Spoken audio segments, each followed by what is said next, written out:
cyclist or swimmer? Oh, yeah. Not saying anything. Kind of like the swimmers don't quite look the same either. There was this one guy, he's from Colombia.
Welcome. Hey, how are you?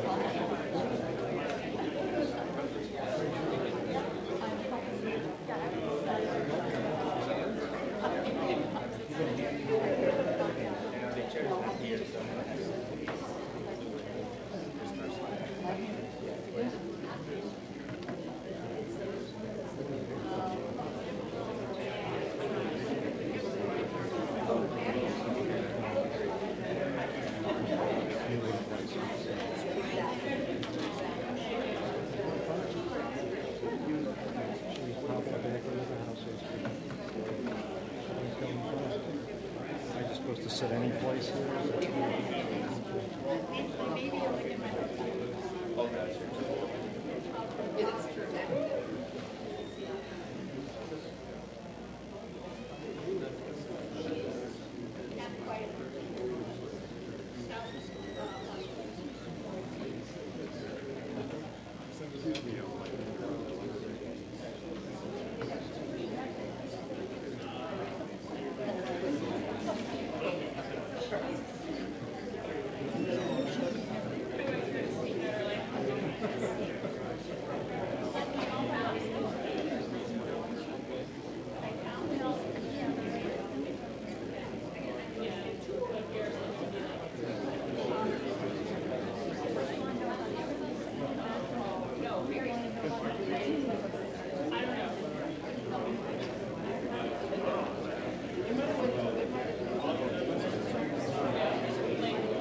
I'm ready.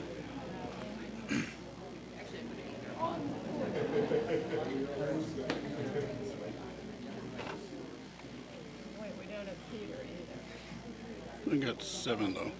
7 out of 9.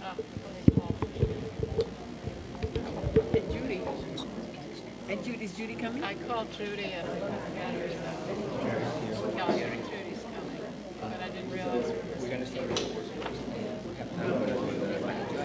I think so. They're going to call us second. Peter's out. No, the kids outside.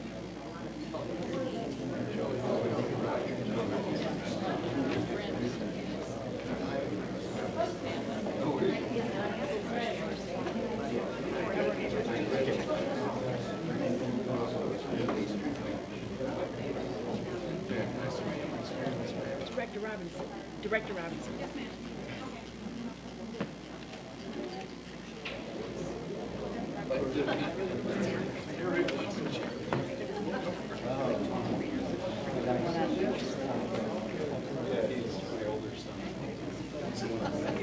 Thank you. Get the survey of the neighbors.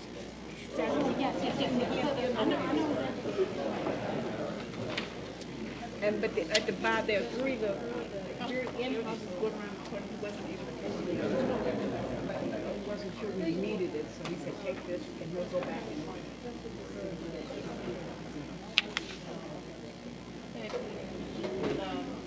I'm at the council meeting. I think we're just going to start because you're on your way. Here he comes.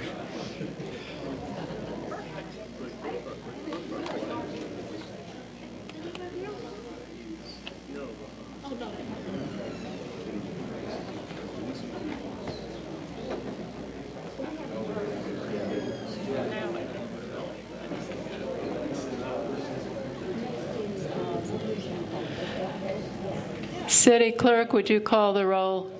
Alderman Tindem. Here. Alderman Grover. Alderman Rainey. Here. Alderman Burris. Alderman Fisk. Here. Alderman Braithwaite. Here. Alderman Nguyen. Here. Alderman Wilson. Here. Alderman Holmes. Here. 9-0. We have a quorum. Welcome to the Monday, July 15th meeting of the Evanston City Council. The first item on the agenda is the mayor's public announcements, and I definitely have an important announcement.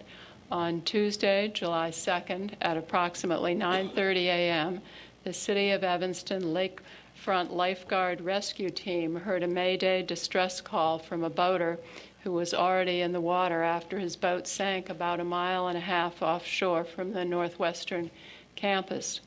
The staff on duty were just opening the office before the 10:30 a.m. beach opening. They reported that only every other word or so could be understood because the waves were washing over the boater's handheld waterproof radio. 2 lifeguard supervisors immediately took out the Evanston Recreation Division rescue boat and searched for the boater. Once they were closer, they were able to follow a trail of debris from behind the sunken boat, such as cushions. They finally were able to see the man in a yellow life jacket waving his arms. The boater was brought to shore and was not hospitalized. The cause of the sinking is being investigated. The City of Evanston is proud of the many employees who risk their lives every day to save people in trouble, whether they're members of the Lakefront Lifeguard Service Rescue Team or employees in the police and fire department.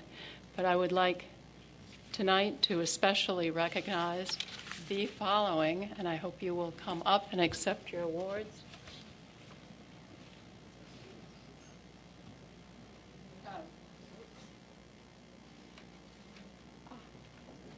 And here they are.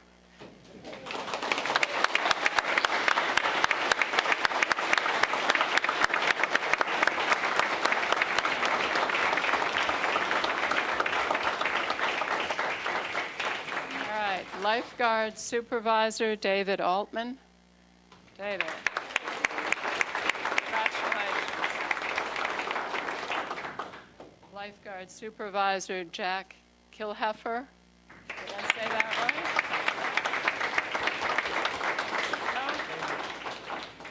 No? And Lifeguard Supervisor Tudor Bias.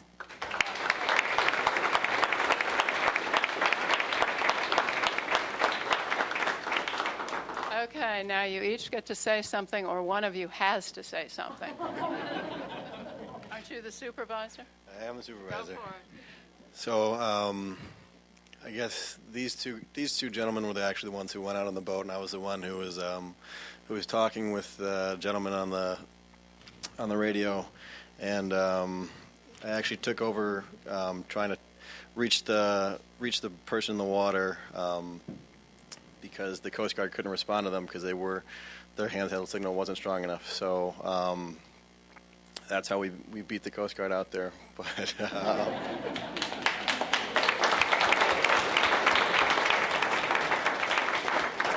hats off to these two guys for actually finding them. That was an excellent speech. Congratulations. Congratulations. Thank you. Congratulations. Thank you. Do you want to say anything? Get the last. Sure. Go for it. Hello. When it really comes down to it, we were just doing our jobs, and the guy with the radio and the fact that he had his life jacket, he kind of saved himself. He made it a lot easier for us. Bit of a needle in a haystack situation, but it worked out, and we appreciate the recognition. Thanks a lot. Thank you all.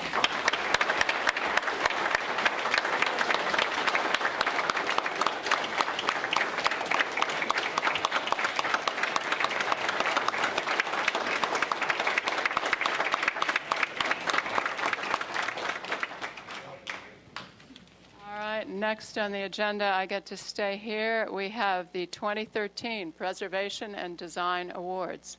Carlos, who's in charge? Not me. Mayor, good evening. Members of the City Council, I would like to introduce you to Gary Shoemaker, who is our current chair of the Preservation Commission. Carlos, just one second. Are you going to...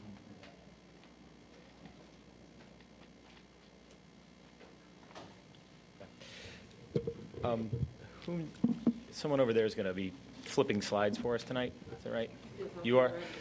We're going to try to go fairly quickly through these, so I'll try to give you a high sign as we get through this so we don't take too much of the council's time this evening.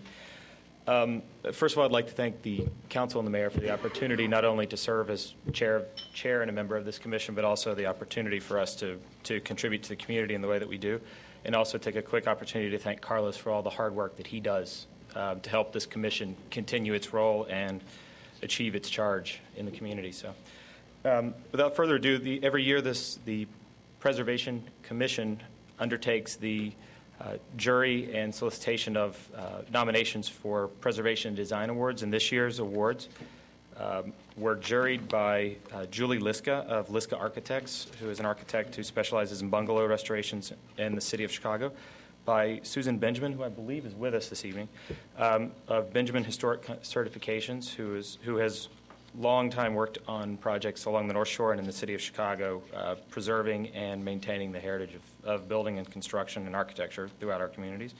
And Erica Fabrice, who's a village planner for the village of Wilmette. We've often traded staff with them for these purposes, and we were very happy to have her join us this year. Each year we give awards for different types of design and different types of achievement in architecture and preservation. This year the first award we're going to give is for an award for the sensitive addition or alteration and adaptive reuse of a structure, and this goes to 629 Colfax Street. The owner is Northwestern University, the architect was Landon Bone Baker, and the contractor is Riley Construction. If you would step up and receive an award, we'd appreciate it. And if you could flip to the next slide for me as we go through these. There you go. And as we go through, you'll see on the large screen images of the before and after shots of the projects that were done. Thank you very much for your work.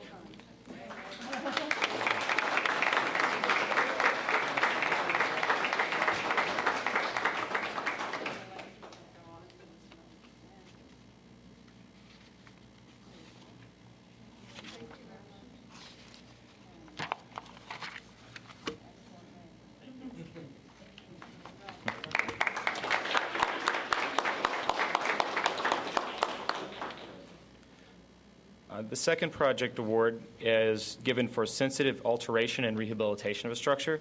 This award is given to 2829 Sheridan Place. The owner is Bernard Black. The architects were Steve Knutson and Frank McClaskey of Northlight Architects, and the contractor was Gregory Mack. This project in particular was a long process with the commission. Mr. Black was instrumental in helping us understand what his goal was for the project, and for working not only with the city and the state to restore this property accurately and beautifully. So thank you very much for your work.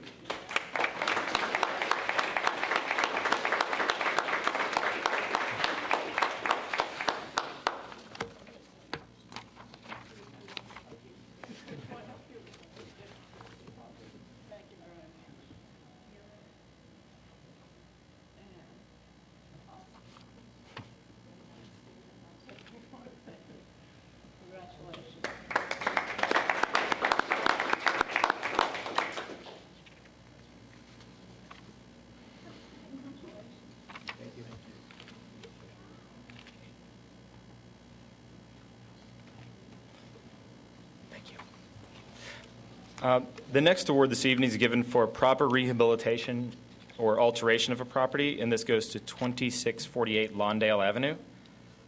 The owner is Stephen Kate Newman. The architect and contractor, Roberts Architects with Roberts Construction Group.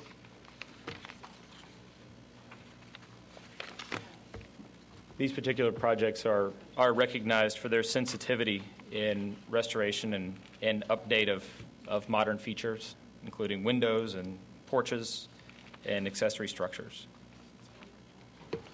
We thank you very much.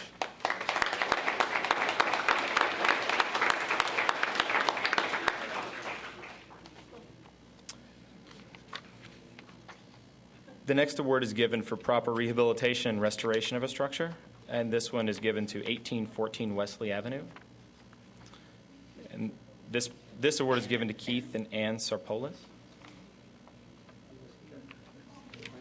There we go. Thank you very much. It's a beautiful project. I will say Judy sold me this property some number of years ago. It started me on this odyssey. But it is a beautifully done project and a labor of love we're well aware of. Thank you. Thank you.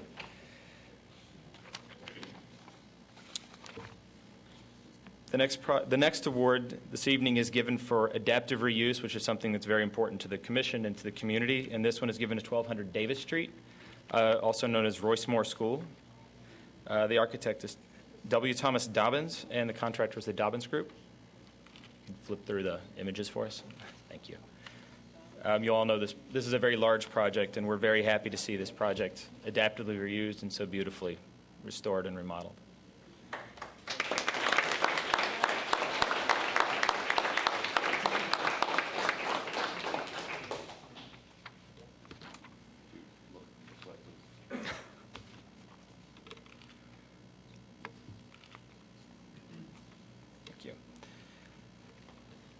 Our next award this evening is given for sensitive addition or alteration to a property, and this one goes to 1041 Judson Avenue. The owner is Deborah De Hoyos. I hope I pronounced that correctly. All right. With architect David Roberts and Roberts Construction Group.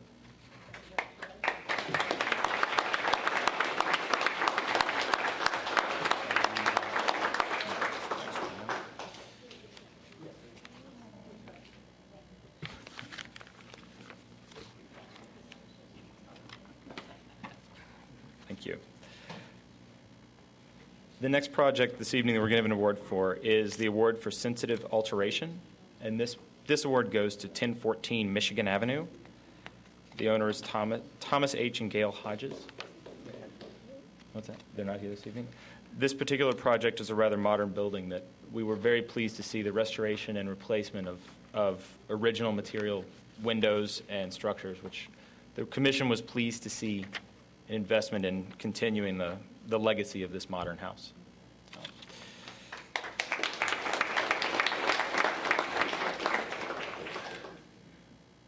The next award this evening is the award given for sensitive addition or alteration. This goes to 618 Emerson Street. The owners, Delta Gamma Sorority of Northwestern University. The architect is Roberts Architects again, with the Roberts Construction Group.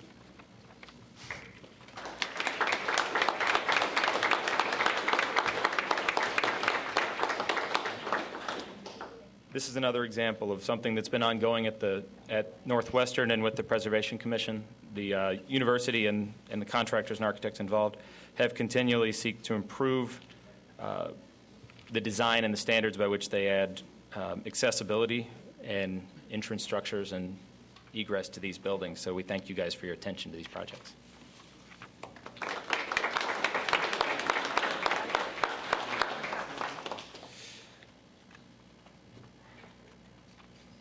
Our next award this evening is the award for proper rehabilitation and restoration. This goes to 630 Dartmouth Place. Owner again is Northwestern University. The architects are McGuire, Gillespie & Associates. The contractor is Knudsen Construction and Hanson Roofing.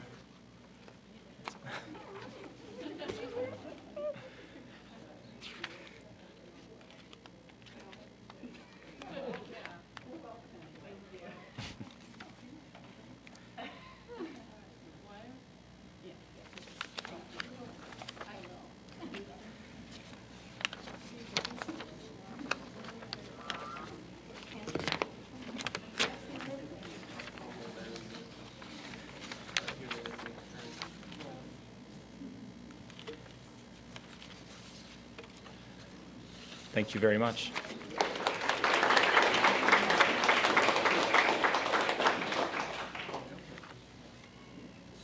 And last but not least, it's not so often that the Commission has the privilege of awarding a Lifetime Achievement Award, or Preservationist of the Year, as we've decided to call it. And we have with us on our Commission as associate members Ann Earl and Mary McWilliams, who have been long-standing and steadfast members of this commission. We'd like to recognize them both for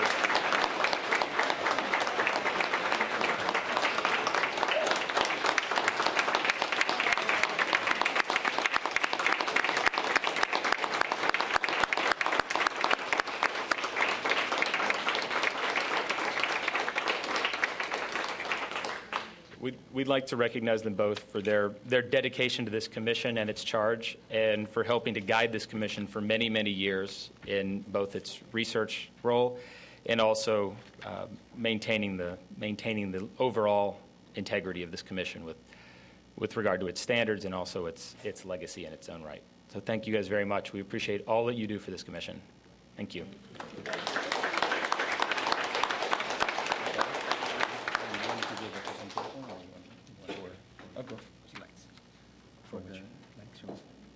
That's fine. Okay. Yep. That's fine. We can do that. What do we have up there for this? Just call 225. Is this already queued up for this? The next thing that go ahead. The next thing we'd like to do in the few minutes we have remaining of our presentation time is to recognize the ongoing work by the Preservation Commission to update and bring into the 21st century the landmarks of record in this community. And one thing that we've done is begun the process of a resurvey of the historic properties, which we have now begun to implement with the GIS system and make available to the community online. And if you could bring up 225 Greenwood as our first property, you'll see now that the information that the Preservation Commission uses on a regular basis to not only identify but to guide us in our evaluation of standards and critical features of buildings are now available not only to the commissioners but to yourselves as the City Council, but more importantly to the general public in the same format that we use it. We think this has been important. This has often always been a bound document available in Carlos' office. We think this is invaluable as a resource not only to our community but also to the larger preservation and architectural community as they do research in our historic districts. What we're showing you right now are examples of the survey documents, which are searchable, downloadable, and again, available as easily to a homeowner or researcher as an About My Place function on the current website. In that, I'd like to say thank you again to the staff, not only in the GIS department, Mark Varner, but also to Carlos and the many subcommittee members that have worked with the Preservation Commission, both from the Commission and from the community, to develop and implement this project. The second piece that we'd like to show you, just as an example of the range, is 1144 Michigan. I think you have there.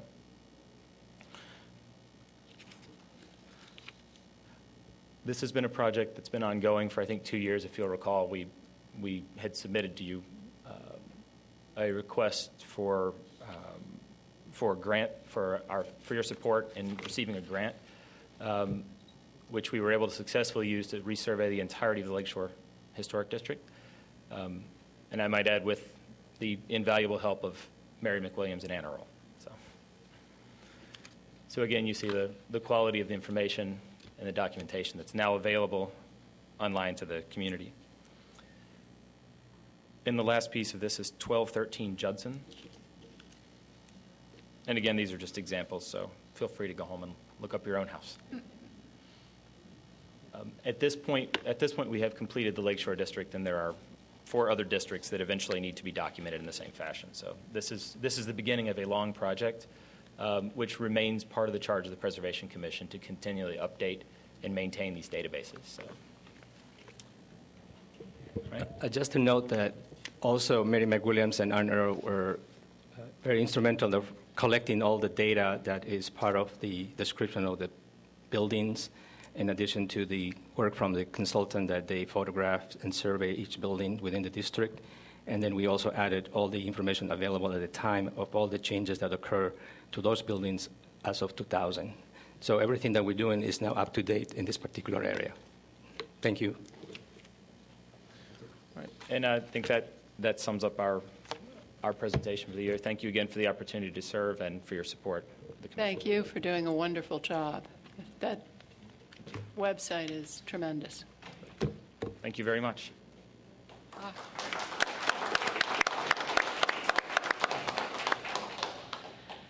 City Manager, do you have any public announcements?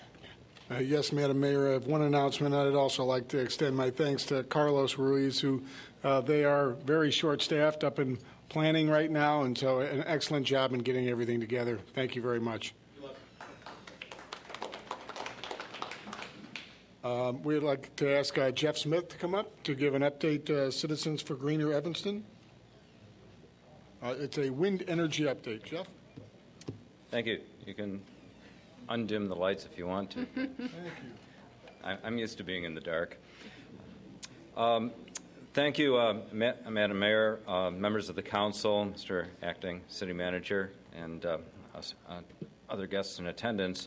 I was asked to give a presentation on behalf of Citizens Greener Evanston, which was one of the instigators of the talk of offshore wind for Illinois.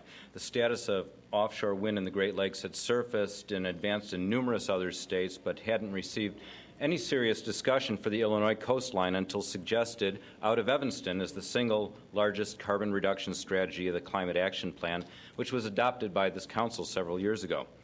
The Mayor's Advisory Council, which met in 2010 and 2011, concluded with just under a dozen recommendations to this council for city steps to keep the concept moving forward. One of those recommendations was followed, namely getting Evanston representation on the state Lake Michigan Offshore Wind Advisory Council. That advisory council, relatively unusual for a state advisory board, held numerous open public meetings and issued its report on time. In reality, 5 Evanstonians, if you count Representative Robin Gable, served on that advisory body. The 57-page report is available online at the Illinois Department of Natural Resources website. That advisory council had 4 major recommendations. 1, clarify a state policy and IDNR authority through enabling legislation. 2, work on a siting matrix to map the lake, which would rule out certain areas as no possible way of doing offshore wind, some areas where it might be better than other places and others where it was a question mark, and identify what might be optimal. Number 3, study how offtake, which is what do you do with the power that's generated, could best be accomplished. And 4, have rulemaking to set up a 2-step assessment and operations permitting process and combine all the various agencies' rules into one regulatory rule kit to provide one-stop shopping for a potential developer. The common point of all these recommendations was to reduce the artificial or unnecessary barriers to offshore development that have increased costs elsewhere. Meanwhile, Illinois, 4 other states and commonwealths, and 10 agencies of the federal government are committed to the same thing, and Illinois has been a signatory to a multi-state memorandum to that effect. What happened after the Advisory Council issued those recommendations was that State Representative Robin Gable, who represents most of Evanston, with local input, introduced a bill to do exactly those 4 recommendations, and that was called the Lake Michigan Wind Energy Act, HB 2753, for those with the scorecard. With some input from IDNR and environmental groups, it passed the House pretty overwhelmingly. Our state senator, Daniel Biss, then introduced a parallel bill in the Senate. It was amended again.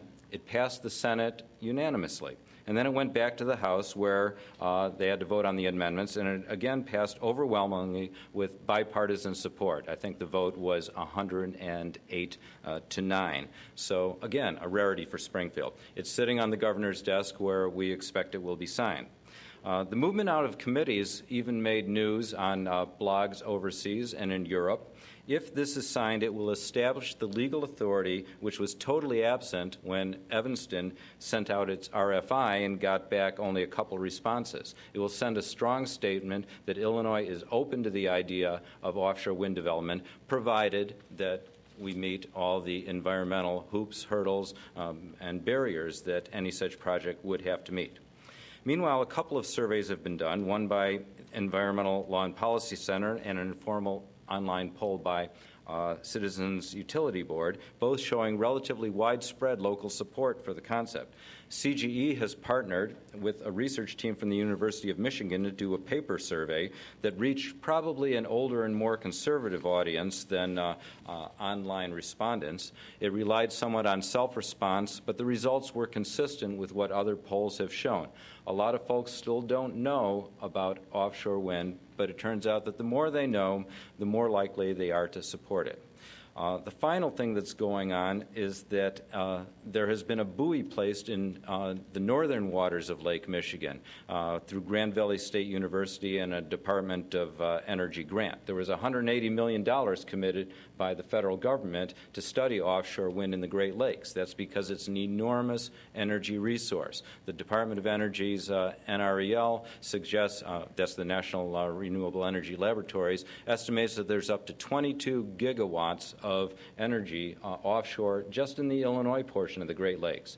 For comparison's sake, Illinois produces about 45 gigawatts a year. That's our total capacity. So just what's offshore of Chicago and Evanston is about half of all the nuclear power plants, all the coal plants, and all the existing wind farms in Illinois put together.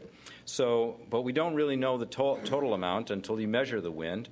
And this buoy up in northern Michigan was finding wind speeds actually greater than people had estimated, up to 22 miles an hour average wind speeds, and a possibility of 50% capacity. By 50% capacity, you can have a wind turbine that might be able to produce 10 megawatts, such as some of the ones that they're working on our Argonne laboratories right now. Since they've shut down some of the accelerator work out west, a lot of the folks at Argonne are now working on offshore wind.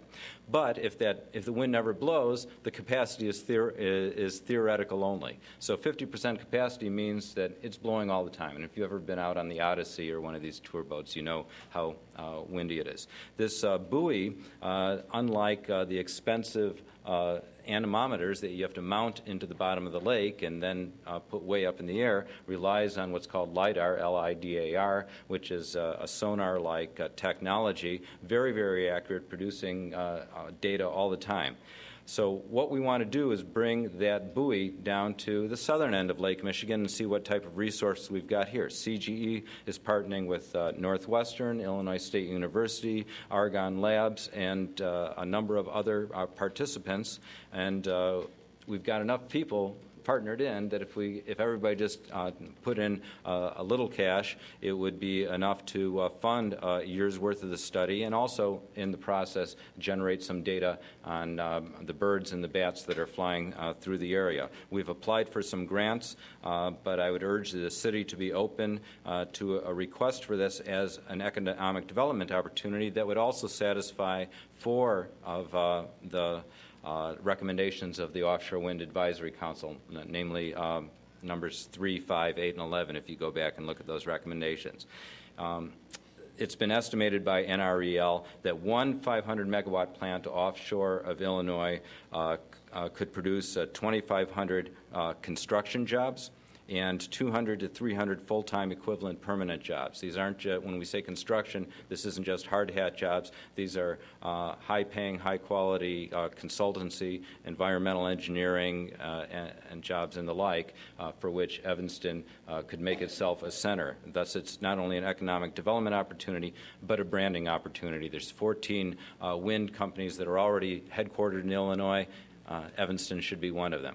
In sum, this is moving forward, all from a humble start, citizen-generated here in Evanston. We thank the City of Evanston for its support so far, and we look forward to and encourage further partnering opportunities and support by the City. Thank you very much.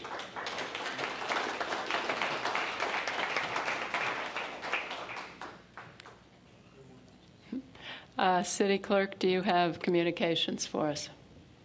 Yes, Madam Mayor, I do have a few.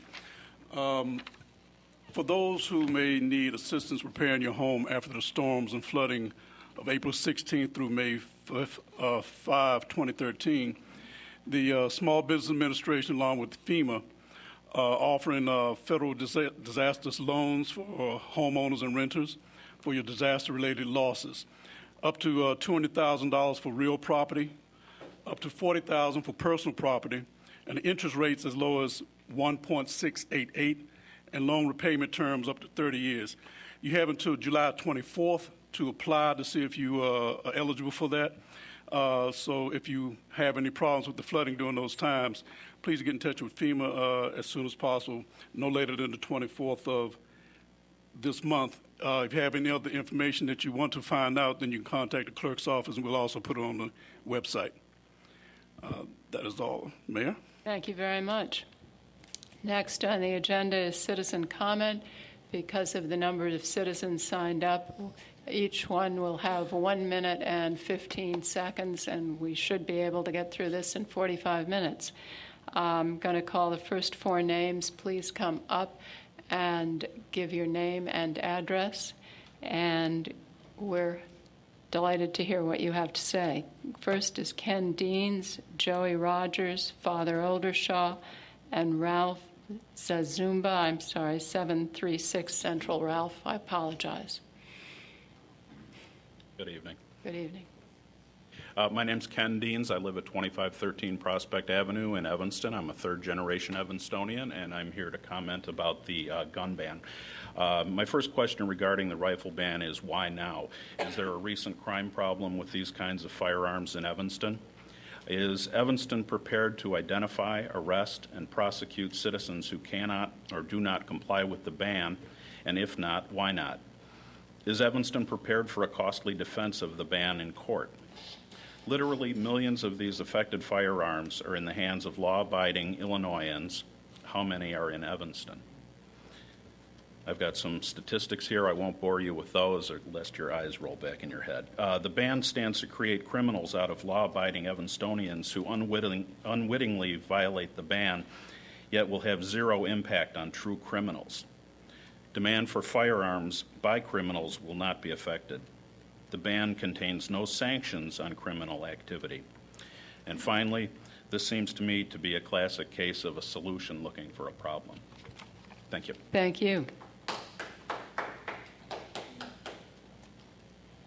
Good Good evening, Madam Mayor, members of the City Council. My name is Joey Roger. I live at 1730 Hinman Avenue in Evanston. I've spoken previously on the proposed ordinance to ban assault weapons in Evanston, but tonight I come as the Executive Director of Peaceable Cities Evanston, speaking on behalf of our Board of Directors. First of all, we'd like to thank you for your long-standing, multifaceted care for the safety and well-being of every single person who lives and works in Evanston. We are so grateful that this is one of your priorities for 2014. We are grateful, too, for the attention and resources you have focused to create America's most livable city for all of us in every ward, in every neighborhood. Tonight we come to urge the passage of Ordinance 76013, banning assault weapons in Evanston. We realize this won't end all the violence in Evanston, but it is one step, and it's a step that you can take now, tonight. Please continue your commitment to building a community I'm sorry, I need you to wrap up. known for its peace, harmony, and respect across all neighborhoods, for all its children, a community in which no person need wake up afraid ever. Thank you for the way you care for all of us.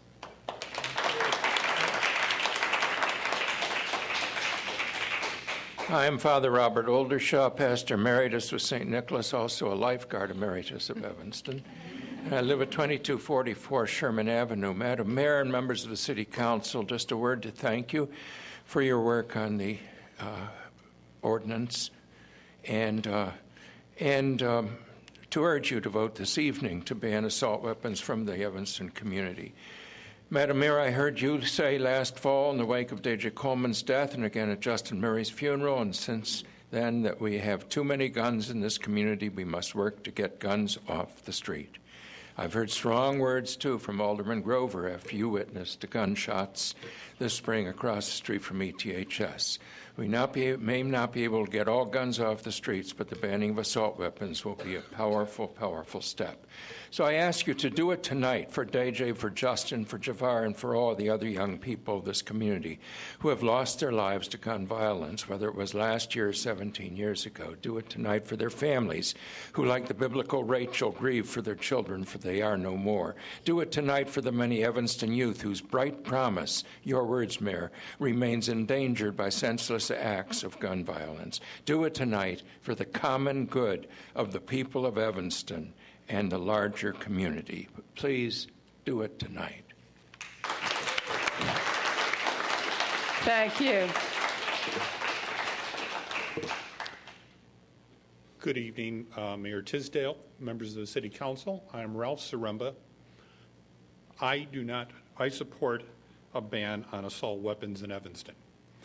As General McChrystal stated a few months ago, assault weapons are meant for military use. They have no legitimate civilian purpose. If we look at what happened at Sandy Hook, that was a combination of assault weapons and someone who is psychologically imbalanced.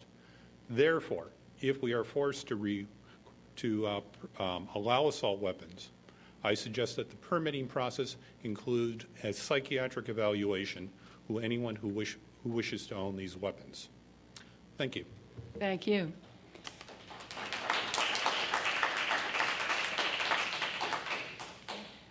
Next, Eileen Soderstrom, Chad Gailey, Marjorie Fujihara, and Ellen Chakra.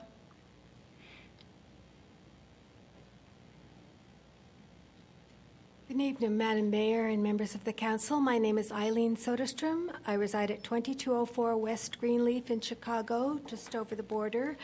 I visit Evanston multiple times each week, and I'm here to encourage you to ban assault weapons. Just want to speak a little bit about, we had an assault weapon ban in this country for 10 years, from 94 till 2004. A Justice Department study in 97 showed that 6.7% decrease in the total number of gun murders since the ban.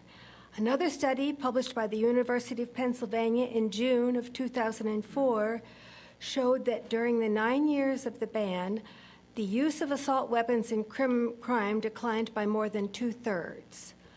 Another study published by the Police Executive Research Forum in May of 2010 said that 37% of police departments reported a noticeable increase in criminal use of assault weapons since the ban had been allowed to expire. And that report was called Guns and Crime: Breaking New Ground by Focusing on Local Impact. In coming to local impact, I imagine that you know that in the month of July, we experienced the first 2 gun murders in Rogers Park. On July 5th... I need you to wrap up. Okay. July 5th, July 14th, and another shooting also on July 12th. And you know that criminals and gangs don't really care what the border is. Thank you. Thank you.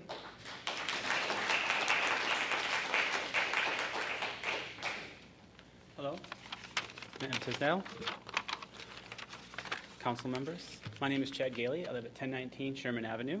I'm an avid hunter, and I honor you guys for this bill you guys have made. Last week's bill was an atrocity. You guys put together a very nice and thoughtful bill. I honor it, and I think it's a good one. I also encourage you to not only look at this bill, but encourage you to look at the problems that we have here in Evanston. Because this bill is just a Band-Aid on the open sore, please look at what is causing these problems truthfully. Thank you. Thank you. Good evening. Marjorie Fajara, 343 Dewey. I just had one concern about the ordinance as it's written, and that relates to the exception on page 16 of 115. Number 2, a gun collector, allowing them to be exempt from the ban. I just have concerns that that may introduce an unintentional loophole, allowing anyone to go and get a federal license to collect guns and therefore keep their assault weapons or purchase more assault weapons. That's all. Thank you.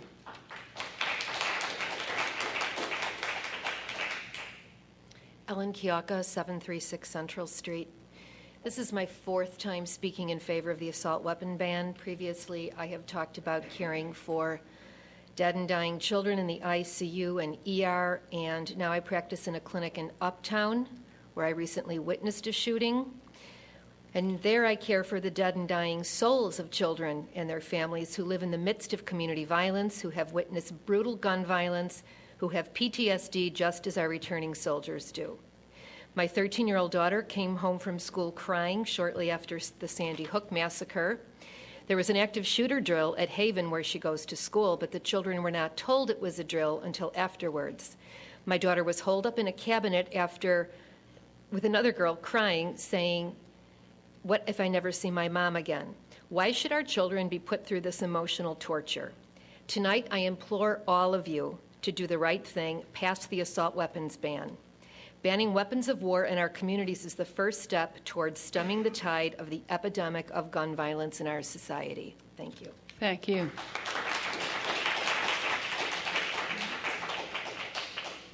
Denise Stoneback, Dr. Michael James, Jeff Smith, and Carl Kerman, 343 Dewey.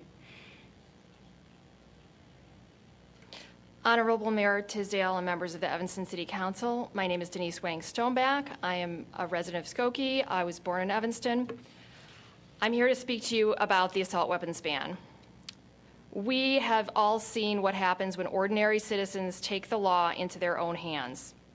Innocent people, like unarmed 17-year-old Trayvon Martin, who had gone to buy Skittles and a drink before watching the NBA All-Star basketball game on television, are shot dead. Trayvon never got to watch that game.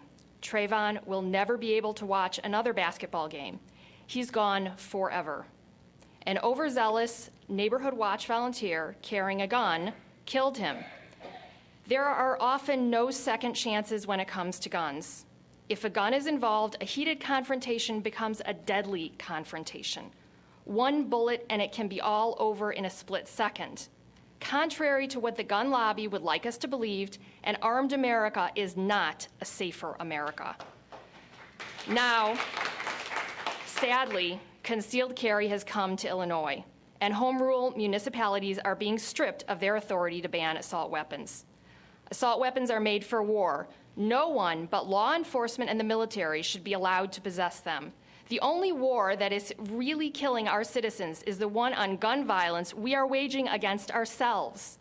In the last 6 months, there have been more gun deaths in the United States on home soil than all the casualties in the Iraq War.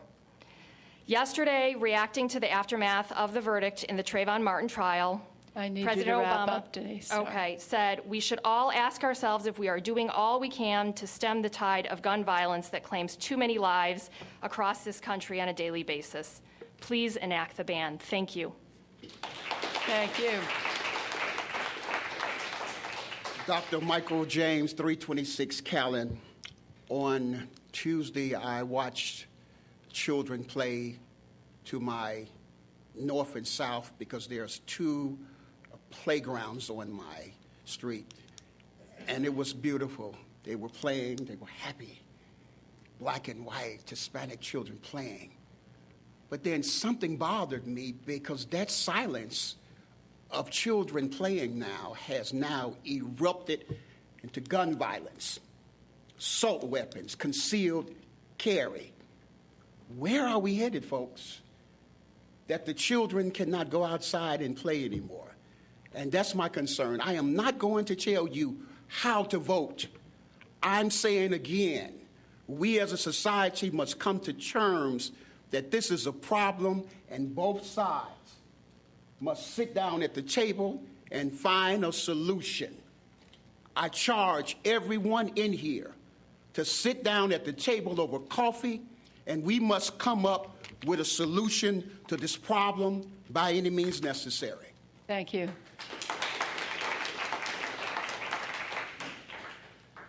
Honorable Mayor and members of the council, I'm Carl Kerman, Evanston resident, 20 years. I come as a father, former Army officer, and urge your support or vote for the assault weapons ban.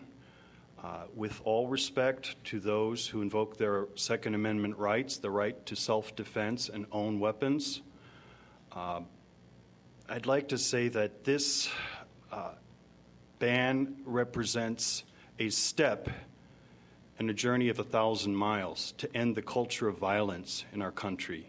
Evanston has a proud history of taking the lead on difficult social issues, and it must again tonight to stop the preying on our children by the gun industry with their glamour weapons, these assault weapons, these lookalikes of military combat weapons. Thank you. Thank you.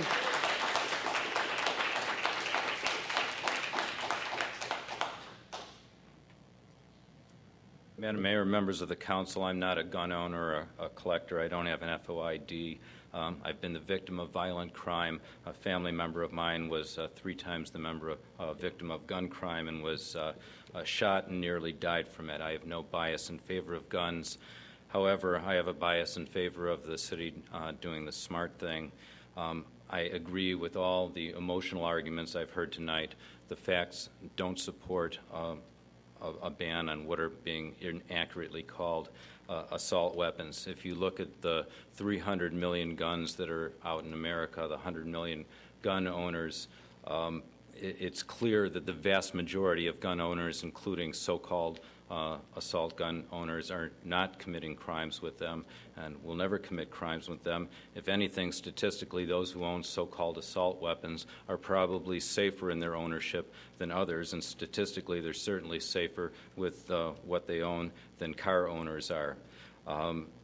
Ricky Birdsong was not the victim of a weapon such as this. Neither was Justin Murray. Neither was Trayvon Martin. So we're all upset over horrible, senseless tragedy and violence, and we seek to ban something that had nothing to do with it. Given the cost, I need you to wrap up. Given the cost and the threats of litigation, I can't see this as doing anything but diverting resources from programs such as, for example, the Lifesavers that saved somebody off of our waters earlier this month, or some of the other laudable programs we're doing to actually reduce violence. Thank you.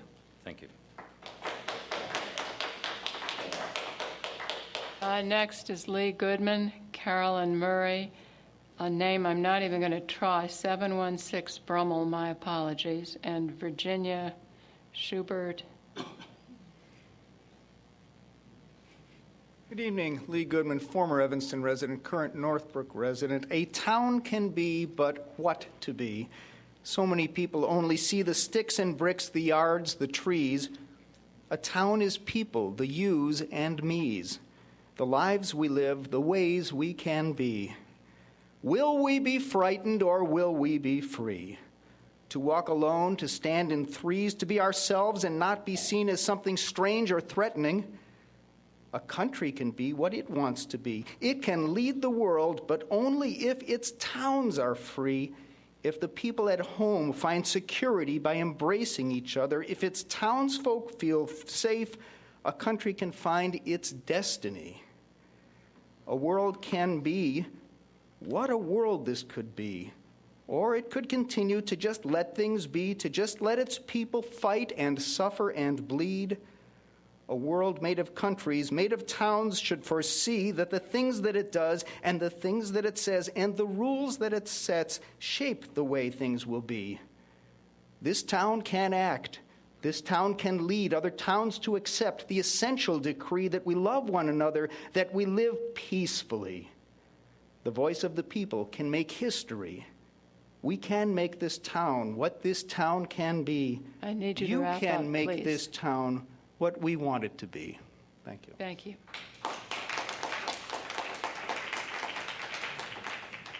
Carolyn Murray, 1930 Gray. I'm the mother of Justin Murray. I've come here tonight to protest the verdict of George Zimmerman. I brought some of the youth here in Evanston to express their outrage, to show the support for innocent young men that have been murdered in our nation, in our city. No mother should have to bury their child due to any type of gun violence. It is a sad and very heartfelt emotion when you have to pick out an outfit to bury your son in. I wish that no mother would have that feeling ever again.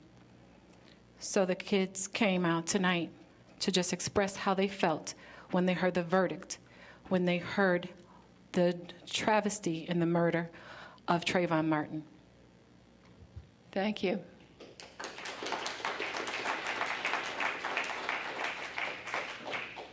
Madam Mayor, members of the council, my name is John Khrushchev. I live at 716 Brummel. I was here a few weeks ago when the initial ban was drawn up, and I've seen the new revisions in the packet, and I thought it was an excellent job of differentiating what a hunting rifle is from what an assault rifle is, and I thought you guys did a great job so the rights of hunters and target shooters aren't infringed upon. So I thought I think it was a great job. I think the new ordinance is excellent. Somebody was calling attention to the exception for collectors. I don't think the person knows how difficult it is to become a federally licensed collector. It's a lot of processes to go through there. But anyways, thank you for revising your bill so hunters are not criminalized. Thank you. Thank you.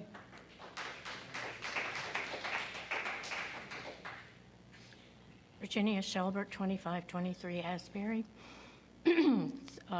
Message from the heart. My main concern is having any kind of weapon in a home.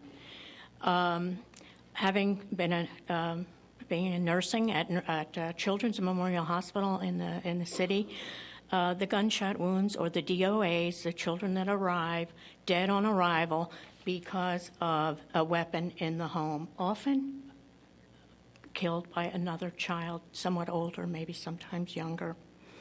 That's my one concern. My other concern is having a weapon in a home that's not securely procured by licensed people. It should be like a car. We have to be licensed periodically. If we have a health problem, it has to further before our license is renewed. The other is having a suicide in the home, and we know the suicide rate is greatest in homes where there are firearms. Semi-automatic rifles have no place even for a hunter. If they want target practice, I have a son who is an authorized, had licensed firearm dealer, and the responsibility is immense. He's a sharpshooter, target shooter, and he has a locked, bolted box, and, a lot of safeguards are in place. But their weapons, they are at their shooting range, they're under lock and key, they are taken out, target practice is done, and then they are collected again, and nobody leaves with an assault rifle. Okay, thank you very much.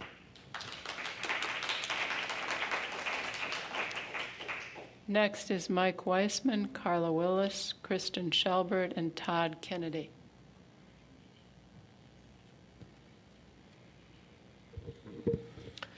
Hi, my name is Mike Weissman. My address is 2N125 Virginia in unincorporated DuPage County. I'm not here as an Evanston resident. I'm second vice president of Illinois State Rifle Association. I'm here to speak on behalf of all of the gun owners of Illinois, and in particular the gun owners here in Evanston. Now, I know there's a crime problem here in Evanston. I was at Mayor Tisdale's summit about 6 months ago in the community center where they had overflowed into the gym. I know there's a problem and everyone's concerned, and this does nothing. This so-called assault weapon ban does nothing to do anything about crime or do anything about the other problems facing the youth in Evanston. It's very interesting. We've gone back and we've taken the bad ordinance, and the village attorney, bless his heart, has gone back and come back with another bad ordinance that will encroach heavily upon what was laid out in House Bill 183. So he's done you a real favor here. I'm not really sure you can pass it or if it'll stand up. But assuming it does, and assuming you want to go and pass this thing, I want to applaud the city of Evanston, because you're about to send a strong message to the criminal element, the problem element that you have in your town. You're going to send a strong message that you're going to do nothing by doing nothing to stop them. You're going to come down hard on the law abiding. Thank you very much.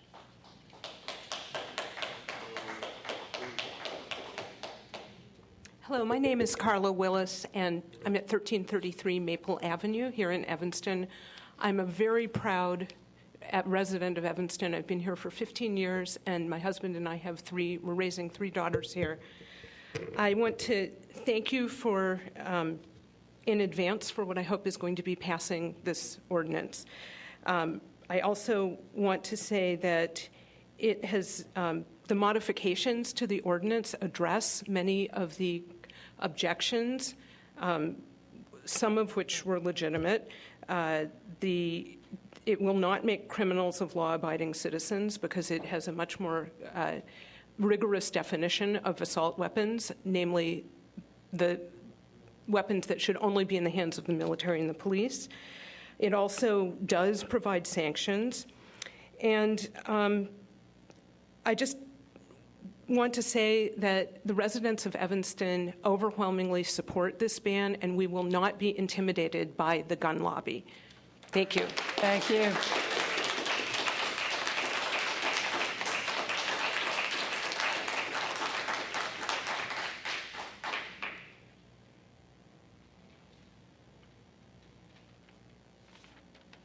Thanks for having me again. I've been here quite a bit past month.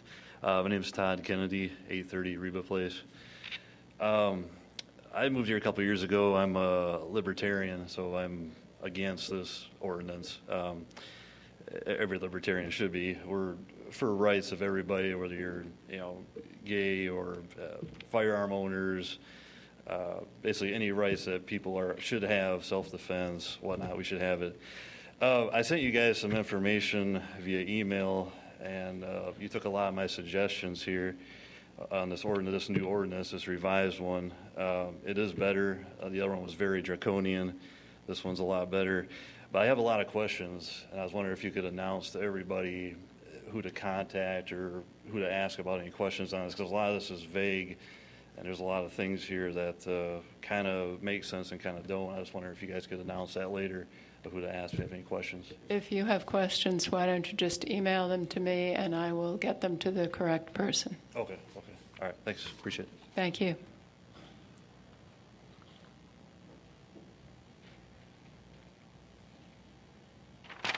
My name is Kirsten Shelbert, 2523 Asbury Avenue. My main question is, we have the right to drive a car, and there is a right to bear arms. However, as car drivers, we have to go through all sorts of things. We have to be, our age is looked at, our mental alertness, our vision, all that. With guns, the right to bear arms is absolutely a concept that's agreed upon. However, other social controls are in question, like, one moment.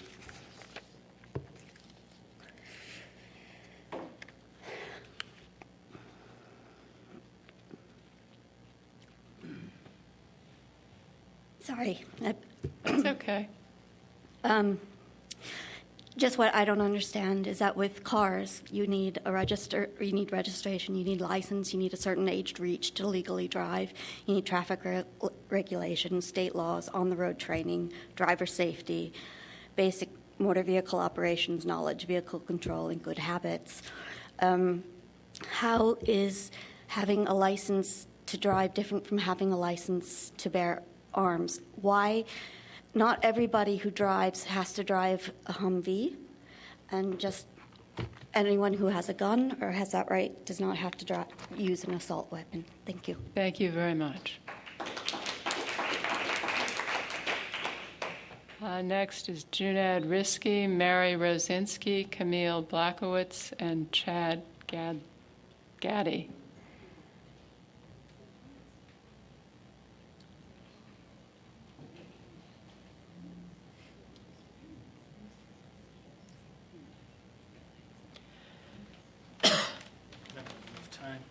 Okay.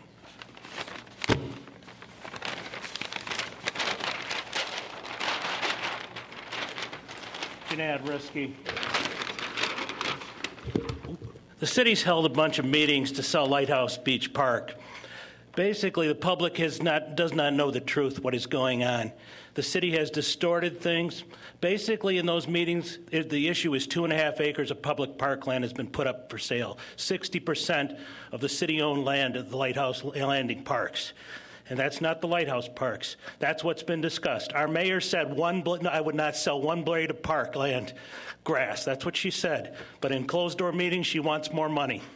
People need to understand in this community what 2.5 acres of land is. And this is what was in the Chicago Tribune on Sunday. 2.5 acres of land is what is for sale. And by the way, and yes, it is Alderman Grover. You can smile, but that's what is in the meeting minutes of this. That's what's been discussed, and that's what you're trying to sell. Thank you. Thank you.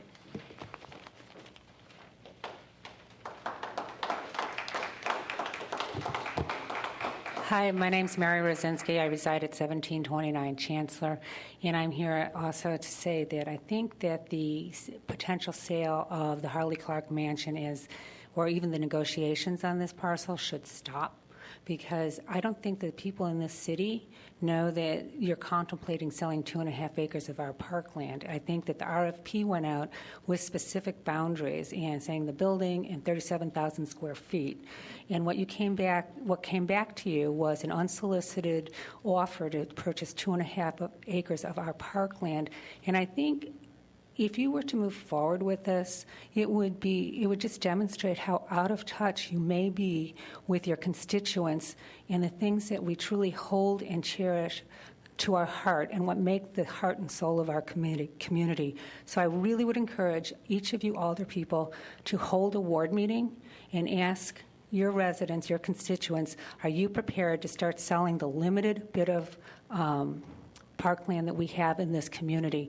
We need money, but there's some things money can't buy. Thank you.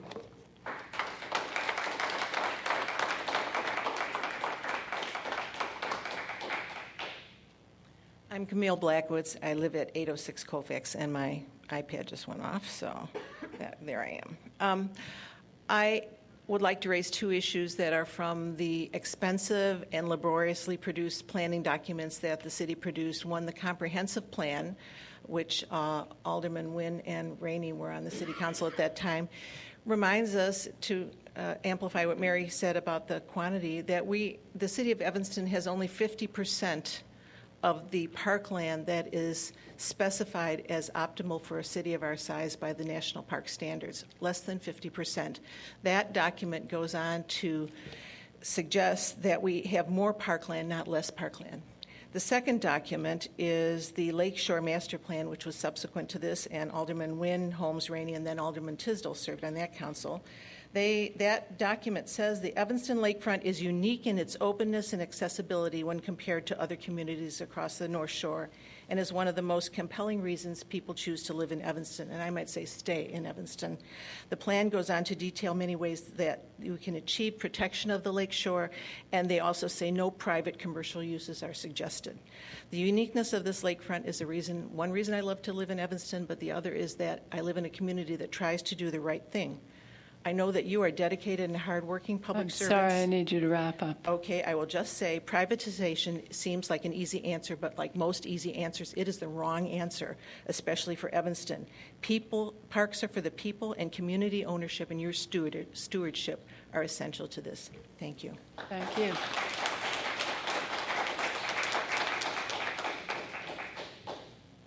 Hello again. My name is Chad Gailey. I live at 1019 Sherman Avenue. Harley Mansion should be preserved. I see as you guys as icons in the back of you, the icon over here is our parks. We need to preserve these parks. This park at the lighthouse, I've spent many days on this beach. I've even slept with my daughter out on this beach. I would hope that you guys would reconsider the sale of this property. I hope my daughter gets the chance to sleep on this beach and enjoy it as part of the parks that she can enjoy, and her family does too, as yours have. Thank you very much. Thank you. Next is Anita Gowers, Lou Harms, Tiffany Houston, and Alana Williams.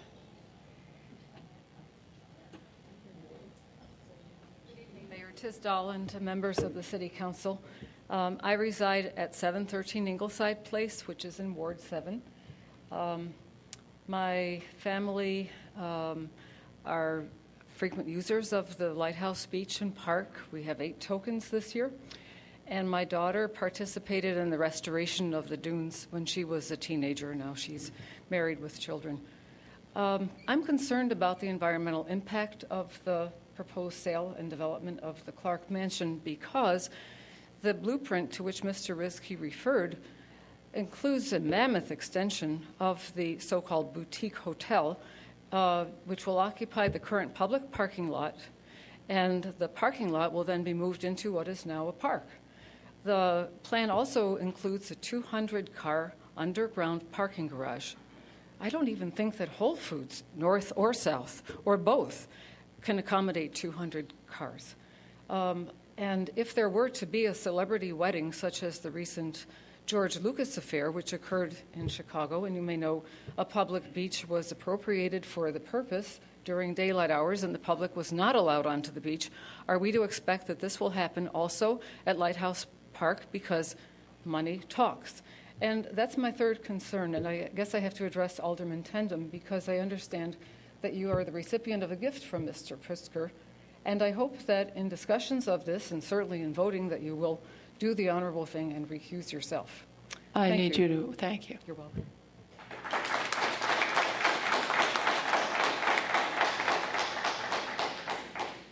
My name is Lou Harms. I'm an 87-year-old geezer that's lived here all my life, except when I was a soldier in World War II.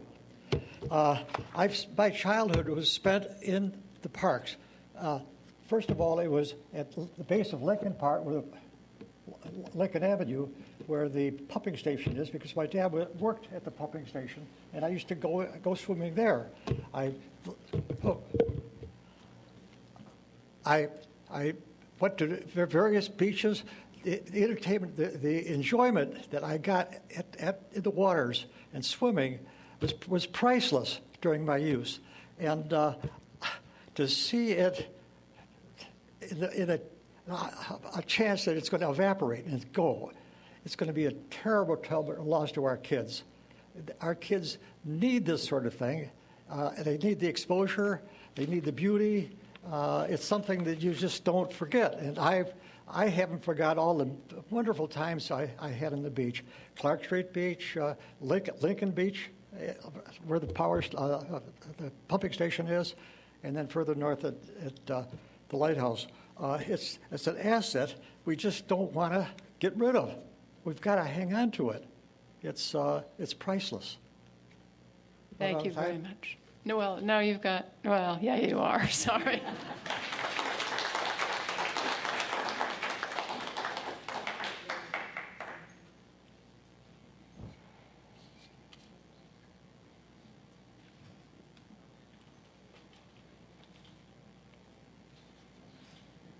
Hi, I'm Tiffany Houston. We're here tonight because we do not want to allow assault weapons in our community, and we are also outraged by the outcome of the George Zimmerman and Trayvon Martin case. We feel as though if there's no justice, there's no peace.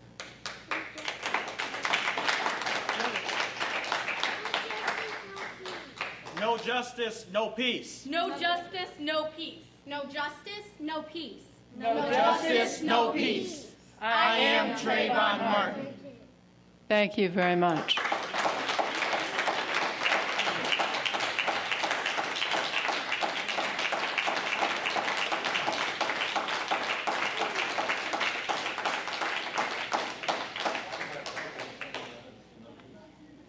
Okay, did that take Tiffany, Alana? That took it. All right. Thank you. Jerome Smith? Is that, all right, thank you. Thank you all very much. That concludes citizen comment. I'm sorry, what's your name? Come up and speak. Come on up. Be short and sweet.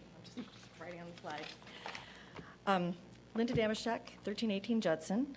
I've been speaking with residents all over the city of Evanston, and I can tell you I've personally spoken with opponents of the Harley Clark proposal who live in all areas of Evanston. Every single one of you have people in your ward who think this is really not a good idea, so I'd really like you to think very carefully. Given the overwhelming response of Evanston residents who oppose this current proposal, I request that the mayor create a committee to create a thoughtful reuse plan for the Harley Clark Mansion that will come up with an improved solution to the current proposal. Every single inch of public parkland should be retained for the public use, yet we can determine appropriate public amenities that may produce fees to help support the upkeep of the property. So please stop the current negotiations for this current proposal and create a committee that will look for constructive solution to this concern. Thank you very much. We did have a committee. Not that I'm opposed to creating another one, but we did have a committee looking at it back when I was 7th Ward Alderman. Well, it would be great to reconvene the great minds who have the background knowledge and new people that are concerned, because it's to consider the current situation. So, which is not much different than it was then, which was crumbling building. But thank you very much. Thank you. All right, I now think that concludes public comment. Seeing no one else, City Manager, special orders of business. First is the assault weapons. Yes, Madam Mayor, members of council, ordinance 76013. Staff submits for consideration ordinance 76013 with revisions following the extensive comments received from council and residents at the July 8, 2013 meeting and responsive to further comments received since that meeting. Members of staff are here to respond to any questions that members of the council might have. Alderman Rainey. Madam Mayor, I'm going to move approval of this ordinance, but I would like to remark that I have serious problems with our staff introducing ordinances or resolutions, and I've mentioned this before. So when we have special orders of business, I believe aldermen who are interested in the issues should be the party that moves introduction or action of an ordinance or a resolution. Our staff is our backup. Our staff are not legislators. Just saying. So, Not disagreeing. It's having said that, I'd like to move approval of the amended ordinance 76013, the assault weapon ban. Second. Thank you. It's been moved and seconded. Alderman Holmes, you just wanted to second it. Well, I was going to move it. Okay, thank you very much. It's been moved and seconded to pass ordinance 76013, the assault weapon ban. Seeing no lights on for further discussion, City Clerk, would you call the roll? Alderman Tindem. Aye. Alderman Grover. Yes. Alderman Rainey. Aye. Alderman Burris. Alderman Fisk. Alderman Braithwaite. Alderman Nguyen. Aye. Alderman Wilson. Aye. Alderman Holmes. Aye. 9-0. 9-0, the motion passes. Alderman.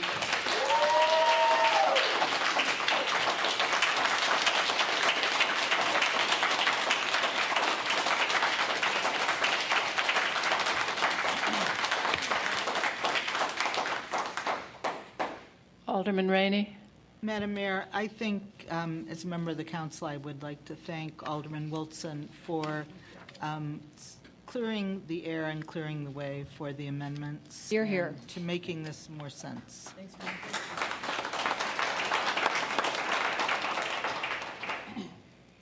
And I would like to thank you for chairing the last meeting. Thank you, Alderman Rainey. You will never be able to thank me. I know. You're right. But it was a very civilized meeting. Good. Despite my chairing it. City Manager, snow emergency. Snow emergency parking regulation fee in July. In July. Go ahead. Yes, Madam Mayor, members of council, discussion of snow emergency parking regulation fee increase. Suzette Robinson, Public Works Director, is here, and staff recommends the council consider an increase of fines for snow-related parking emergencies. And we have a presentation that we will start as soon as we have the opportunity. I'm sorry, Assistant Director Jim Mayworm is here to give said presentation. Mr. Mayworm. Thank you. Good evening, Madam Mayor, members of the City Council, Acting Manager Lyons. Thank you very much. I'm sorry that snow tends to clear a room, but it's not as exciting as our previous topics. But what I would like to do this evening is kind of give a little recap of the previous winter, which was almost the previous winter from before, and then discuss some modifications of some of the fines we have for some of the different snow emergencies to put us in line with some other communities and potentially help us encourage people to move their cars so we can actually do our jobs. To begin with, the winter 2012-2013 started out pretty much the way that the previous winter had started. If you recall, during the summertime, we were in a bit of a drought. Chicago actually set a new record for 290 days of no measurable snow. I think we all appreciated that. I know I certainly did. Unfortunately, starting in late January and February, Old Man Winter did come back, and in the month of February, we ended with 7 inches above normal snow, and March continued the same way with 4.8 inches above normal snowfall, bringing our season total to 26.5 inches of snow, which is just a little off the pace of a normal winter. Some of the innovative things we did in snow and ice operations, last winter was our first real full usage of liquid salt brine combined with agricultural byproducts we also know as beet juice. We did a lot of anti-icing on the roads, which is essentially treating the roads before the snow falls. I think we typically saw that with lines on the road. I know I fielded a number of phone calls about what exactly that was all about, and people were appreciative that we were acting in a responsive and proactive kind of way. We even extended that a little bit to some minor accumulations using liquid de-icing products to completely melt any of the accumulations that were on the streets, and we had really terrific luck with that, which is actually lowering the amount of salt we would use during a normal snow event, so it's much more environmentally friendly. One of the questions we always ask ourselves at the beginning of a winter, and we would really like any input from the City Council that we could get here, Communication with our public is critical. This is how we currently do it. During a normal snow event, we will put together a snow operations plan and update that plan as the snow event is occurring. We will typically like to get that information out onto our website and make it generally known to the people as to what we anticipate is happening, how we anticipate responding to that event, and what we're going to be doing, to keep the roads clear and safe for the residents. Should we need to get to the point of a snow parking ban or a snow emergency, the next ways we communicate with our residents, of course, is all the signage we have in town. During both events, either a snow parking ban or a snow emergency, we sound the sirens at different times. The city website announces both of those occurrences. Our snow hotline is updated to advise people who would call it that we have, a snow emergency or a snow parking ban. Social media goes into action, Twitter, and I believe we even text alert people. I think that's a fairly comprehensive list of how we can reach out, and if anybody has any additional ideas that we could explore. Alderman Burris. Yes. I know the last couple of years our volunteer coordinators have done a fabulous job of making sure that some of our senior and disabled residents have help with moving their cars. However, it would be, going forward, also helpful to match those volunteers with the residents to make sure that they're being alerted again. So much more of a direct communication, because I think you're doing a great job of letting people know, but there are people in the community that need that little extra, hey, this is happening. And particularly our senior residents and people with disabilities. The fines are going up, and are suggested to go up, and I understand that. But these are the most vulnerable people in the community, and we need to make sure that we're looking out for them. And then also, I can't remember which, it wasn't this past year, I think it was the year before, we designated a few areas where you can move your car. Mm-hmm. And making sure that people are aware of that, and that's noticed to everyone, because I think that's another big issue is people don't know what to do with their car to get it off the street. Thanks. Okay, thank you. Good input. Alderman Grover. Thank you, Madam Mayor. Thank you, Mr. Mayworm. In answer to your question about ways we reach out to residents, maybe also using our school communities. Schools have a way of reaching out directly through their notification system. I don't know if they'd allow us to piggyback to include snow emergency notification, but in extraordinary events, when the school's already closing, for example, or sending home staff early, maybe a notice about parking regulations and so forth could be included. And then I'm also thinking that we reach out to residents, but for residents who reach to us for information, our 311 center would have all that information. I'm guessing that we can provide them affirmatively with information about snow emergencies. And then, of course, the presence of the trucks on the street suggests to many that something's going on, and they might want to look into the snow regulations. Yeah. Okay. And Alderman Wilson. Thank you. I guess following up with what Alderman Grover mentioned, if perhaps we could have further discussions with the schools. Again, if we have extraordinary situations, if we could have a plan in place to allow residents to park their vehicles in school lots after the school lots have been cleared. Obviously, they need an opportunity to clear those. But if they've been cleared, if we have a plan in place with the district, because if school's closed, they've got a bunch of available space, and it might give a little bit of a cushion for our residents to get the cars off the streets completely and give us a little more room to get the clearance done. Certainly. Happy to look into that. No problem. Alderman Rainey. We still have reverse 911 operating? I think so. Yes, I honestly don't know off the top of my head. I really think the best way to communicate snow emergencies is through reverse 911. The blast, absolutely. Everybody has a phone. Thank you. Alderman Holmes. I was going to say, one of the really good things is that you send out the email alerts, which then we can forward right on to our residents and with your email list. That has been very helpful to me and to my residents in terms of getting information out to them. And as far as just not only the schools, but any available parking, large areas in a space like church parking lots or parking facilities that are cleared where residents may be able to park in the off hours would be very, very helpful. Alderman Fisk. Yeah, I wanted, you're not finished with your presentation, this so is I think I'll wait until the end of that. But I will say that in the first ward, we don't have any school parking lots. We do have a couple of city parking lots. So if there could be a amnesty, the parking lot at Noyes Cultural Arts Center, for example, or the parking lots underneath the L, all of those would be helpful. If we could work out something with Northwestern University with their parking lots that are in residential areas in the first ward, that would also be useful. All right. Thank you. Alderman Grover.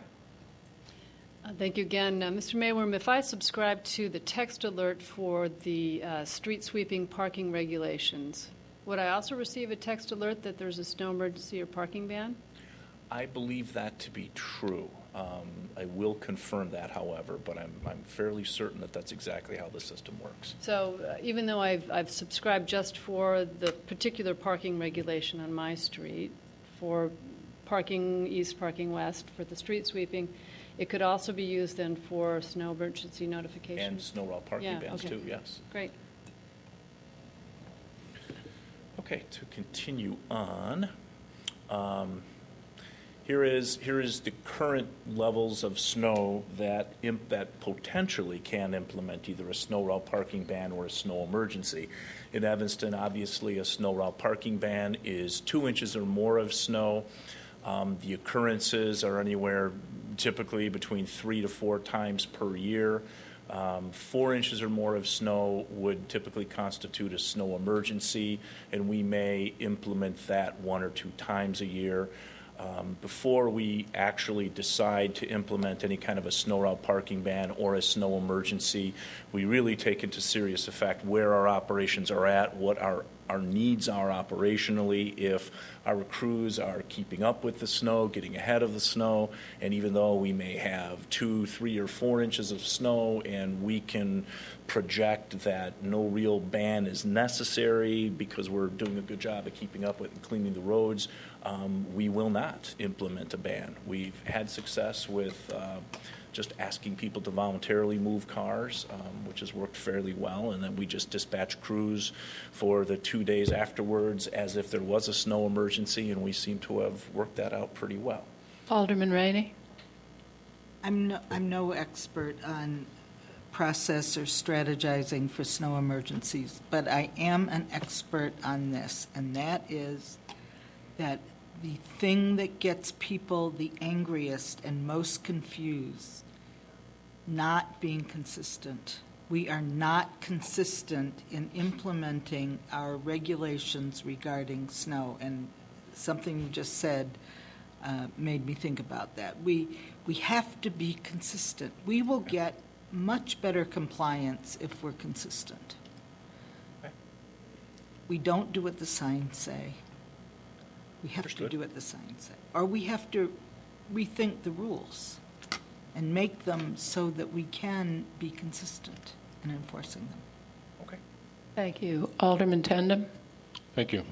I think there was some confusion, at least on my part, that when the siren is sounded, the public address or public warning sign sound, is that for a voluntary emergency or for just a... No, the siren would only sound when either a snow route parking ban or a snow emergency has been implemented. Okay, because I think some people have commented to be like, there are snow plows up there, they're afraid they run out and move their cars, they say they haven't heard a siren. I think we probably better need to maybe get the point across that there is a voluntary program. I don't see a lot of people understanding that, and maybe that's just something we need to remind people in our ward meetings and everything else. Thank you. Sure. Thank you. Alderman Nguyen. Yes, thank you, Madam Mayor. I think the thing that I receive the most complaints about is when the snow emergencies are implemented for several days. And so it will have stopped snowing, and the road will be generally clear, but we're towing. Because people think that the road's been plowed, and they don't realize that, I mean, the sky might be blue, and they get towed. Right. So that's a real problem in terms of the education piece. This happened several times over the last winter where I had people call just infuriated because they parked but didn't realize that the snow emergency was still in effect. And, a whole street was towed. So I think that's something that we really, we have to think about. How do you make sure people understand that when we have a snow emergency, it means not just while the snow is falling or within the first day, but we need to move the snow. So how do you make sure people recognize that that they need to get out of the way, for several days? Yeah, a snow emergency is always implemented for 2 days because of the alternate side parking opportunities. So whenever we implement a snow emergency, that is always for 2 days, because we're asking for people to clear and move to the odd side of the street from the even side and then back on the other side again so we can clear the parking lanes. So if we need to do a better job of communicating that, that's great. I think that we do need to do a better job on that one. Thank you. Alderman Fisk? Thank you, Madam Mayor. I'm just wondering if we have recognition, the license reading to give tickets to people for parking. I mean, now that our vehicles are outfitted with that, why can't we read the vehicle licenses and notify people that their cars are about ready to be towed? I think in some of our wards where we have a lot of vintage buildings where there's absolutely no parking associated with these buildings. It's really, really tough on people. When they, come out and they try to comply, they don't understand what the problem is. But why can't we integrate the software into a notification system for them? Excellent question. I don't have a very specific answer for that, but I definitely will check with parking enforcement to see if that's capable. That's a good idea. I just want to interject the impact to snow removal operations, the progress. If we did that, we're in the midst of removing snow, and the crews are out. It would result in our having to, because first of all, you almost have to wait to see that the vehicles are not, moving, and we're already, trying to remove the snow at the same time. That would be very difficult operationally, timing-wise, to make it happen. And so for people to move their cars, assuming that they're even in town, because some people park their cars and leave town. So it's very tough. The parking enforcement officers do a good job of announcing ahead of time, so they announce on the blocks. So over the intercom, they tell you when we're coming before we get there. So they go throughout the whole city before we even start towing, and they announce, just like they do for street sweeping, that we're in a snow emergency, and we're going to be towing. I think we've all seen the process of how, obviously it's a visible process, but it takes a while to tow. I mean, to get a tow truck in there and hook up the car and tow it away, why couldn't there be an email sent to someone saying, wherever you are, your car is about ready to be towed? So get out here. We'll look into the operational impact.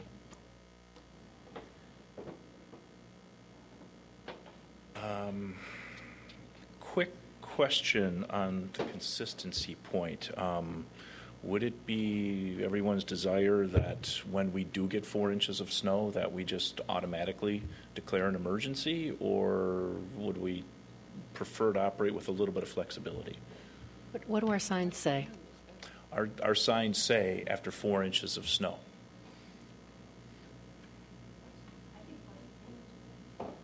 Alderman Nguyen. I'm sorry, but I do think we've been operating with more flexibility, correct? So I have to say, I think that that's been beneficial to people who who live in denser areas who don't have as easy an ability to move their car.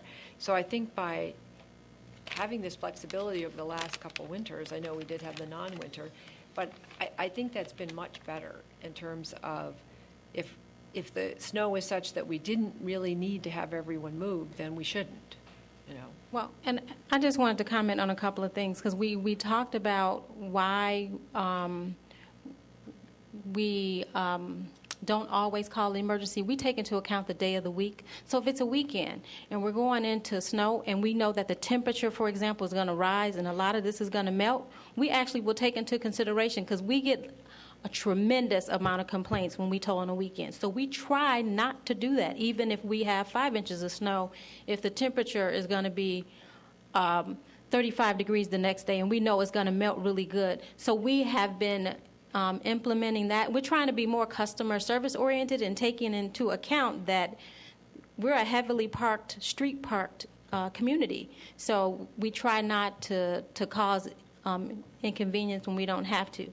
But, you know, we just need to be clear on how you want us to do it, and we'll do it exactly that way all the time, if that's what you prefer.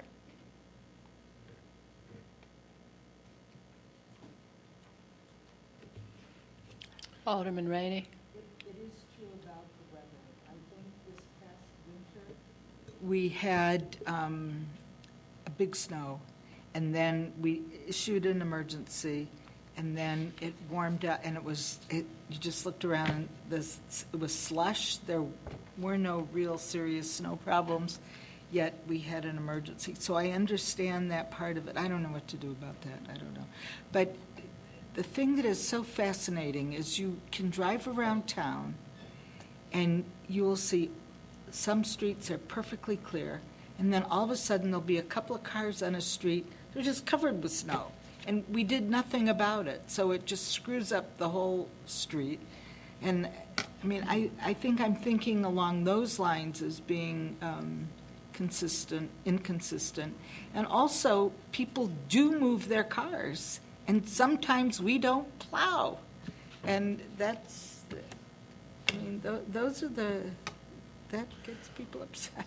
Well, one, this is going to come up in a later slide, but it's a perfect segue. One technique that I'm looking forward to trying moving ahead to kind of bridge the gap between operational flexibility and some site-specific needs, just like we do with street sweeping. If we have streets that are either very congested or there's a half a block where people don't move their cars, we can put out special postings, and we can specially post that for the purpose of snow clearing. That gives us 48 hours or 72 hours into the future that we can take the time to track these people down and use the license plate recognition details and find out who these people are and almost make a personal appeal to please move your cars so we can plow the street. I'm looking forward to trying that, and I don't really have a good handle on how time-consuming that could be, but I'm kind of looking at that as maybe a way to bridge some of the gap, because there are, I mean, I'm trying to be sensitive to the needs of the residents who need to park on the streets, as well as the needs of the residents that want their streets cleared as well, and it's very difficult. You know, we did declare a snow emergency in March when we had 7 inches of snow. On day one, it looked like the right thing to do, but the sun came out and the temperature was 45, and by day two, I couldn't plow the snow fast enough. It was melting too quickly. So it kind of puts you in a tough spot to be perfect all the time that way. But how do you feel about relocating cars? It's a necessary evil if people can't move them. I would really prefer to try to get as much voluntary movement as possible, and that's where I'm looking at some site-specific notifications that maybe, you know, we can get people to come out and move. But, you know, what do we do if somebody happens to be away on business during that time frame and their car's parked on the street? You know, that's a tough thing to do if we really need to clear the road and we're running into safety problems and everything else. So, kind of a necessary. Alderman Burris. This is a little bit outside of your scope for this evening because you're talking about parking bans, but people that have driveways and have their car in their driveway, and come by and plow, and then they shovel themselves out because you've plowed them into their driveway. And then they shovel themselves out, and you come and plow again and block them in their driveway again. I get a lot of complaints about that. Do you have any recommendations on what we could be doing so that does not happen? One of the Ninth Ward residents says you'd be happy to pay to have one of those little shoveler things. I think they do it in Skokie. So ideas for ways not to do that, because it's also a big issue for residents. Right, and Thanks. something we started to implement last year with the crews, and it's going to take a period of re-education. While it's actively snowing and immediately following a snowfall, it's fairly typical in a northern climate city that, you need to cast the snow to the right, and people kind of understand that your driveways are going to get buried, and that's the way it is. And I think some of the specifics that you're talking are probably that 2 and 3 days afterwards, when we're trying to go back around and capture where people have moved their cars, and now we have the potential of a half a block. Those are instances where we've talked to the crews and said, look, when you've got the opportunity, you can straighten your blade for a couple of feet and then return it again, and that tends to not allow such a large windrow to bury people's driveways. We've got a lot of different drivers, and we really are trying to get them to be a little bit more customer sensitive on those days following and afterwards. And so we'll continue to work on that, because I understand what people are saying. I have to shovel my driveway too. It's never any fun after the fact. I think it's shoveling it like 2 or 3 times. It gets people frustrated. It gets repetitive, no doubt. Thanks. Sure. So the meat of the issue, ticket fees. Obviously, the object of a snow route parking ban is to remove cars from parking on designated streets, so street cleaning can be comprehensive. Fines are traditionally a way to ensure compliance with regulations. Right now, our snow route parking ban is currently $50. We've checked around to a lot of different comparable communities to Evanston. Fines range in other communities from $60 to $100. We are recommending that we increase our snow route parking ban fines to $60. And we are also recommending that any additional revenue that we generate from tickets and fees from snow route parking ban be passed through to the police department for ongoing police operations. Alderman Burris. As you all know, I'm always looking for more ways to raise money, but has there been any data collected on, does this really deter? An extra $10, our comparable communities are doing at $60, but is that extra $10 or the extra 25, I guess for the towing or the emergency piece, is that going to make a big difference, or should we be focusing more on our efforts that you described earlier about communication and finding better ways to get people off the street? What I sense is that people aren't deliberately staying on the street because they're, saying, too bad, I'm going to block the street. It's they don't know about it. And after the ticket and the tow, that's a substantial amount of money that many of our residents, that would really throw off their monthly budget. It's a little concerning, quite frankly, that we're asking to raise it that much, and I'm not sure that it'll help us alleviate the problem we're trying to fix. Well, we took time to research what some of our fellow communities have done, and a lot of our adjoining communities and communities that are similar to us have recently raised their fees and fines. Most of the communities have reported to me that they have seen an increase in voluntary participation because of that. They're just naturally assuming that. I do believe that it's probably a combination of both efforts. The better we can communicate, the more frequent we can communicate. I agree. I would really like people to voluntarily move their cars. I'd like them to know that we're coming and we need to. I really think in a lot of neighborhoods that's very successful for us. I know I've been out and actively saw people come out of their, as soon as they see a snowplow on the street, they immediately move their cars for you. So, we have a lot of good residents that really understand what we're doing. We just need some way to get, compliance with everything else. So I think maybe a combination of both. Thank you. Alderman Fisk. Thank you, Madam Mayor. Well, I don't think that raising this by $10 is going to get better compliance. I think it's going to make people angry.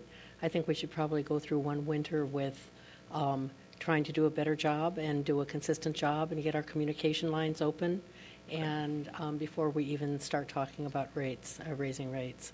I just can't even imagine the phone calls that we're going to get when somebody's caught out on the street. So that would be my my suggestion. Thank you. Alderman Rainey. Just thinking about family of mine that lives in Chicago, residential streets are not plowed. How does that work? Not well. I've got family People that plow out their own street. Then they get the ironing board and the folding chairs to save their space. And it's an amazing thing, and they all survive. I agree. That's sort of the city culture. I have family that lives in Logan Square, and that's exactly what happens. I dread visiting in the winter because parking on their side streets is difficult, but... And then their main streets you can't park on, because of the snow bans. Correct. Interesting how, we agonize over, do we do it at 2 inches or 4 inches? They do nothing. Alderman Grover. And there are a lot of communities that have the luxury of being able to just ban overnight parking on their streets, and so the snowplows just come through at night when there are no cars on the streets anyway. So we're in this kind of tough spot where we're a built-up, dense urban community.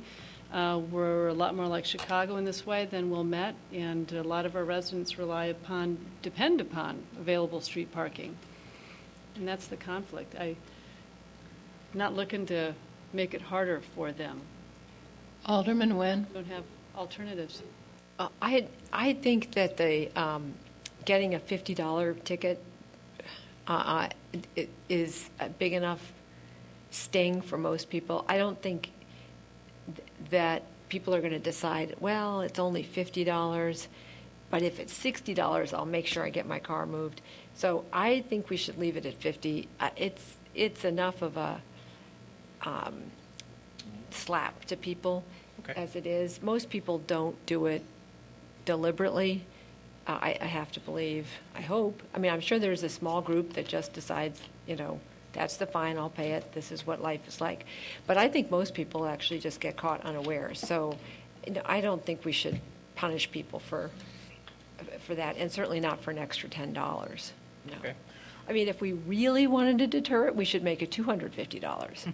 And then I think people would really understand it. No, I'm saying that $50 is enough, if you wanted to make everybody comply, then you make it just stunningly expensive. But, $50 is plenty. Most people, the last thing they want to do is go out and discover their car's been towed on a cold, snowy morning.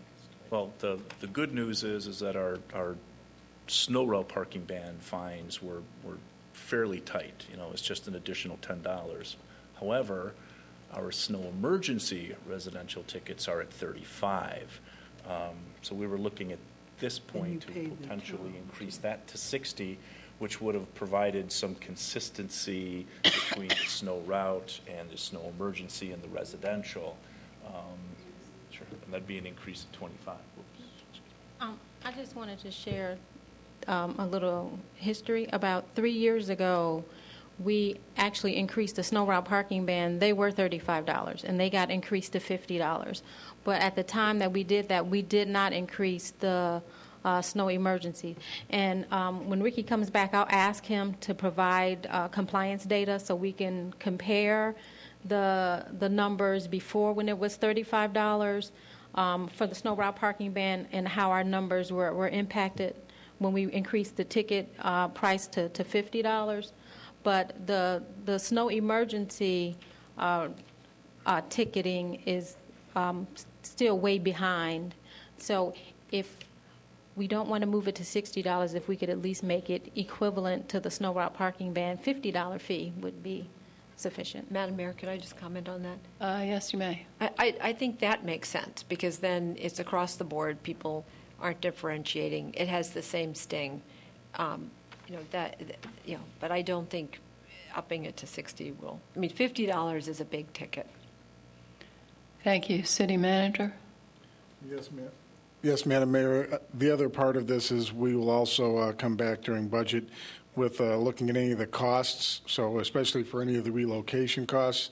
So you may recall, we have not had an increase on the towing side. That's all contractually done in a while. So if we are subsidizing that process, we'll bring that back as well during the discussion. Thank you. I don't know who got their light on first. Alderman Rainey? Not urgent. Can you tell us, in your opinion, do we have good compliance during snow emergencies, one, and during regular snow removal? My observations are basically we have terrific compliance in areas where it's easy to comply. I have a driveway, I have a garage, I can move it around, it works, or there's enough available parking in different areas in which people can relocate, and that works.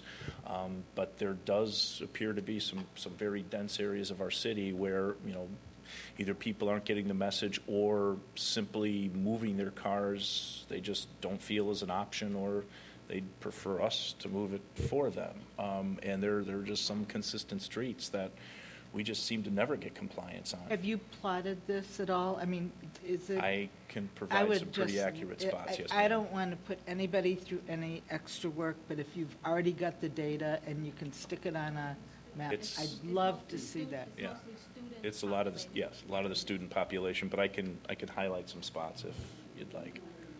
Okay.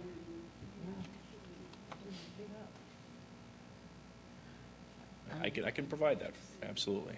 Thank you. Alderman Burris?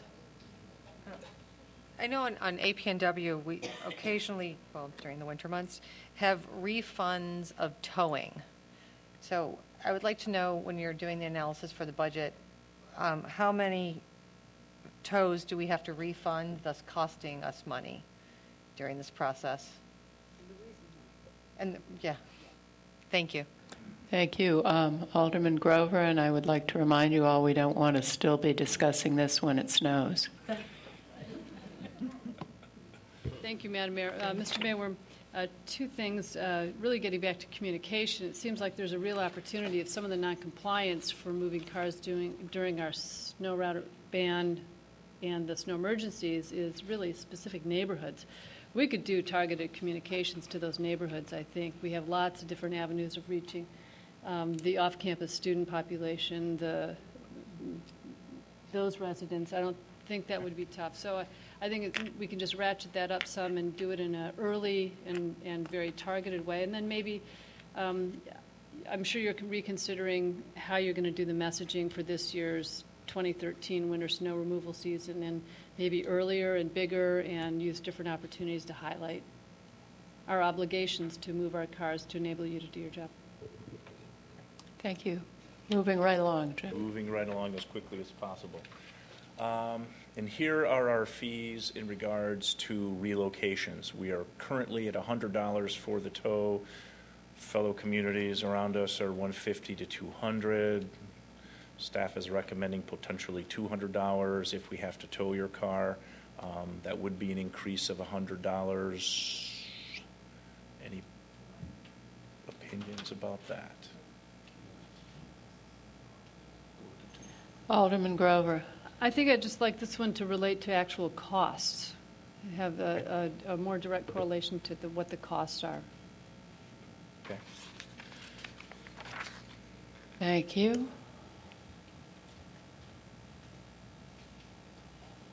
All righty.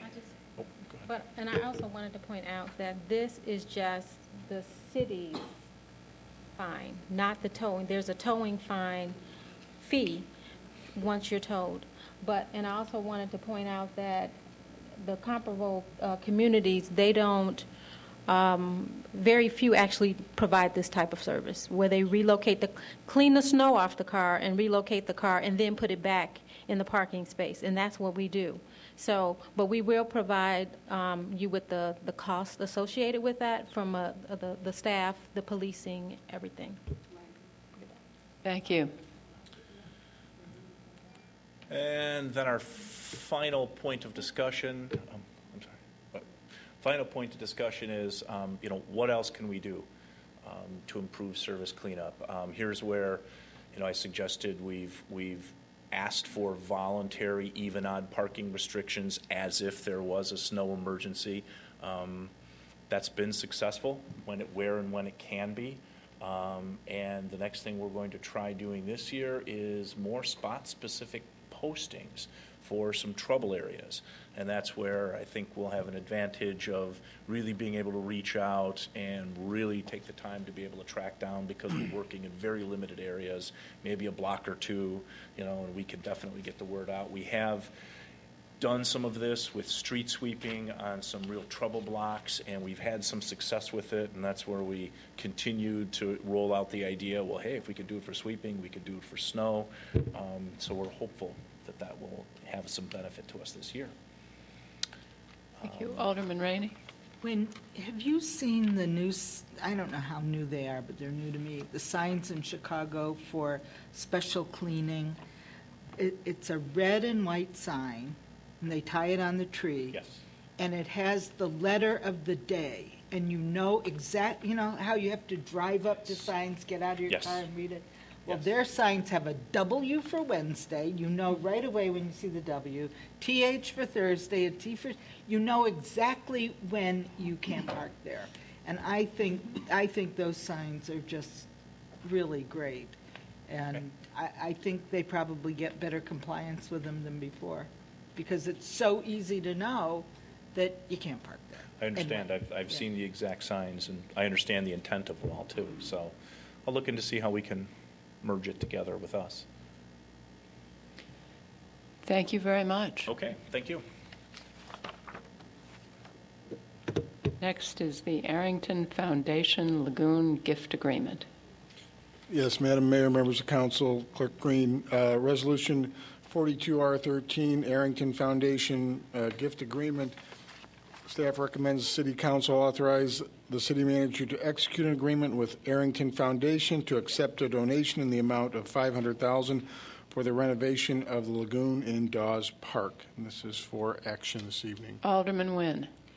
Yes, Madam Mayor, I move approval. Second. It's been moved and seconded to approve Resolution 42R13. Before we do that, I would like to say that the Arrington family has been incredibly generous, and they're longtime Evanstonians, and Senator Arrington was a very well-regarded member of the state Senate. And congratulations, Alderman Nguyen, for knowing Mr. Arrington and opening your door and having him come in and make this offer. Thank you. Could you open your door more frequently? All right, all in favor say aye. Aye. Opposed? The ayes have it, and thank you to the Arringtons. Yes, thank you. Mr. Lyons. Yes, Madam Mayor. Next is Special Order of Business number 4, the Comprehensive Non-Union Compensation Study. Staff recommends acceptance of the recommendations of Evergreen Solutions, LLC, the company which conducted this study for all non-union positions. We did have some questions about that. This was designed to just be a non-union study. Our union positions are negotiated, so we take a different tact usually when reviewing union positions. The recommendation is for the manager to implement phases 1, 2, and 3, and it will have an estimated cost of $59,307. These changes will not exceed the 2013 budget as adopted already. Thank you. Does anyone want to make a motion? Alderman Holmes. I would move for purpose of discussion. All right. It's been moved and seconded. Alderman Holmes, did you want to discuss this? I'm sorry. We do have a very short presentation that may help answer some of the questions that you have. Brian Wolf from Evergreen is here, along with Cheryl Chukwu from the Human Resources Division to go through. Again, it is about 10 slides, so we will go through fairly quickly.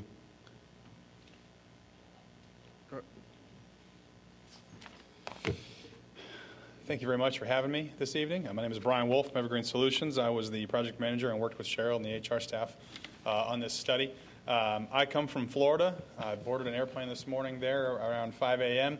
However, I am the son of a proud Evanstonian. My father was born and raised in Evanston when his dad, my grandfather, was on faculty at Northwestern, and they relocated while my dad was in junior high to go down to Florida, where he was registrar over Rollins College. So I've got a connection to Evanston, and it's exciting to be here again. I will keep this brief and to the point. He said I have 10 slides. One of those is a hello. That's that one. And there's one at the end, which is a thank you. So we'll get to the meat of it. Just quick recap of the tasks that were undertaken as a part of this study. First, there was a review of the current situation or the current compensation environment within the city. We did some statistical analysis. You've all been provided a copy of the report. We did also a review of employee perception. We came on site and conducted employee orientation sessions and a number of focus group meetings and solicited a number of opinions from employees at all levels who were very willing and able and free with their comments about what they thought was working well and perhaps not so well with the current system. We then went about the process of conducting an external labor market salary survey. We identified a list of approximately 24 peers in your local and regional labor market that we felt were relevant competitors to the city of Evanston, and we collected salary survey market data from them. We also, at that point, conducted a classification analysis. We utilized an instrument called the Job Assessment Tool for that, which is a point factoring methodology for analyzing the content of job classifications. A very critical part of that phase of the study, the classification component, is analysis and review of the current job descriptions and their compliance with the Fair Labor Standards Act. FLSA compliance is an important part of classification analysis because that's where classification and compensation can sometimes meet. Eligibility for who receives overtime and who does not is an important part of this study. And so we did provide recommendations also for accurate reporting of the Fair Labor Standards Act and their status. In the language that we provided, recommendations for any alterations to FLSA, we were careful to acknowledge that those recommendations for potential change were based on the job functions and the job duties of the positions that were reflected on the JATs. And that was in alignment with the federal law that's there that states certain job functions and certain job duties qualify for eligibility or for exemption under the Fair Labor Standards Act, and some do not. And so that stipulates who may or may not receive overtime pay. We also make the observation that we are not labor attorneys. We are human resources consultants and management consultants, and so while we feel confident in the recommendations that we're making for any changes or potential changes to FLSA, we would always recommend that you seek the advice of your independent legal counsel to validate any of those potential changes. And I think he left, so I talked him out. He was not here. That's convenient. So we went about the process of the classification analysis, combined the classification analysis with the results of the market survey, and presented a combined solution where we made recommendations for revision and simplification of the compensation structure, the pay plan itself, and then also how the individual job classifications should fall into that pay plan to be most market competitive. We then presented our draft and final reports, and we're here this evening to present the recommendations and answer any questions you may have. The next slide has a look at the communities that we contacted and solicited for participation in the salary survey process. We received data from approximately 87% of these listed peers. I think it was 21 out of 24. The exact numbers in your report there in Chapter 4. And I say that to report to you that we had a very high level of participation in your salary survey. This was a very cooperative labor market. When we contacted them, they were willing to help and eager to help, and they provided us data. Perhaps not as quickly as we would have liked, but we were able to receive the relevant data to provide you with a sound analysis. I don't have any desire to belabor this slide any more than necessary, but if you have any questions, I'd be happy to answer them. The salary survey findings were generally consistent. We do our analysis and we do our market comparison at the 50th percentile of the market. We do that to establish a baseline, and from there we have conversations with management about what should the compensation philosophy of the city be going forward. And so when we compared you to the 50th percentile of the market, we found that the city was approximately 5% above market at the minimum. And that is across all the salary survey benchmark positions. That's not to say that any one employee, or this is not an observation that the employees themselves are, quote unquote, overpaid by 5%. It's to say that in general, on average, you're in a relatively competitive position compared to the labor market that we surveyed. At the midpoint, you're approximately 3.1% above market, and at the maximum, approximately 1.5% above market. It's important to understand also that at this point, these are averages, and so we made a number of recommendations where individual job classifications were observed to be more significantly below market. So a job that was observed to be, for example, 10% below market at the midpoint of the range was a position that we likely recommended for revision to a higher pay grade to make them more market competitive. That improves your ability to recruit employees, or improves your ability to retain qualified employees, and really the standards you've set with providing high quality service to your residents requires attention on the compensation side, and so that's where these market-based adjustments are necessary. Also, in discussions as we were reviewing the market data and preparing to make our recommendations for any proposed changes, we had some philosophical discussions with management about what percentage of the market should we target. Are we comfortable being in the middle of the pack? Do we want to be slightly above average? How aggressive is too aggressive?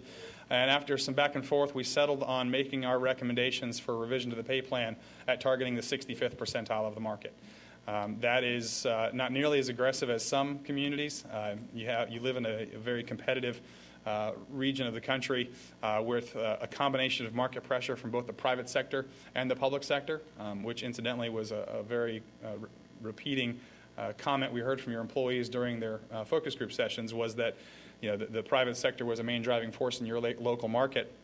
And so we decided that targeting the 65th percentile was the best balance between a responsible market position and a slightly better than average market position. And so we wanted to present the recommendations in that way.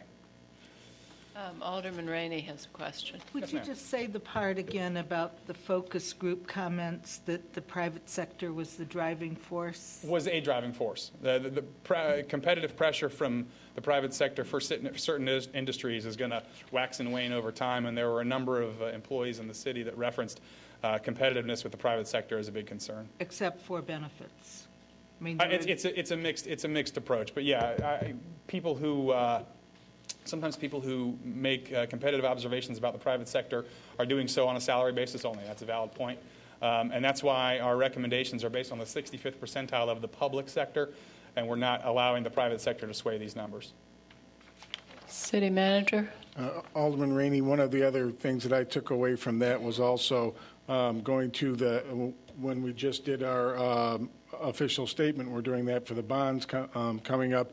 Evanston traditionally has a lower unemployment rate. We have, a good job market, and that shows up sometimes in how competitive we have to be as far as hiring quality staff. When Illinois was at 8% and 9%, we're at 6% and 7%. So we have a slightly better employment rate in the city due to all of the not-for-profit, and it's not all of the not-for-profit, but due to our current mix of employers. Thank you. Alderman Braithwaite? Thank you, Madam Mayor. I just had two quick comments when I read through this. Over the weekend, I was looking at some of the issues that were brought up from staff, and I just think it's noteworthy to mention the fact that managers and supervisors observed that the city does not emphasize, I think this is on page 54 in our packet, the retention of high-quality employees with regard to how we prioritize compensation And then there was another section that I have a question for Cheryl. There seemed to be a few comments regarding how often job descriptions and responsibilities are updated. So my question is, how often do you upgrade or update someone's job description? The last time there was a compensation study was in 1986 for non-union positions. Since then, whenever somebody creates a new position, we did a compensation study, and then if a director said, I think my person's getting underpaid, they would come forward with a memo saying, I'd like you to do a compensation study.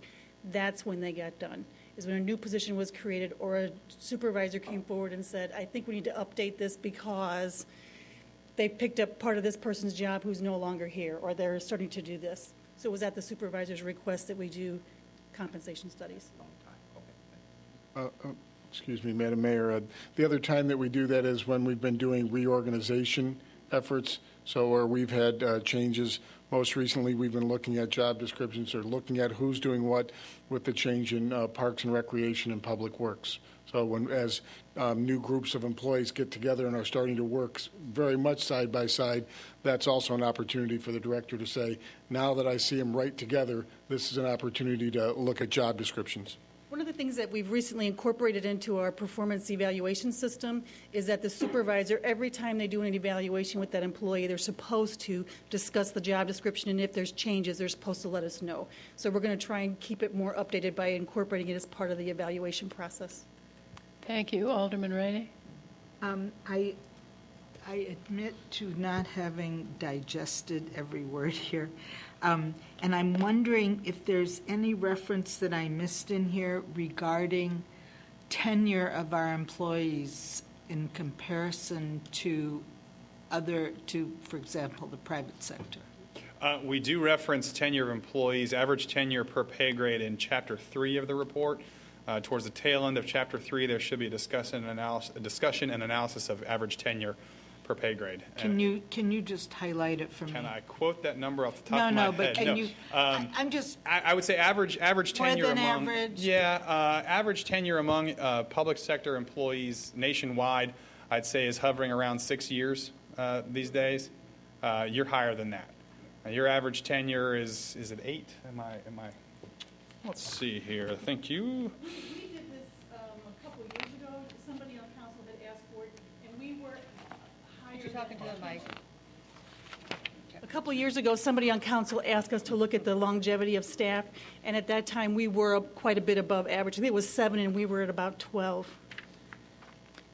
Thank you. Alderman Holmes?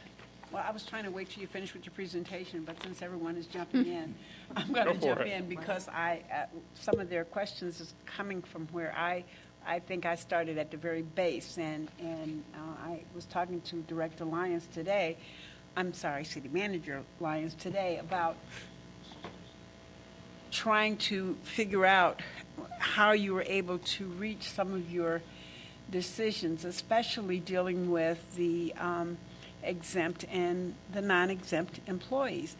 And I say right away, I come from a not-for-profit background, so I was thinking maybe there were some differences, but he assured me that you use the same kind of criteria in terms of non-exempt and exempt.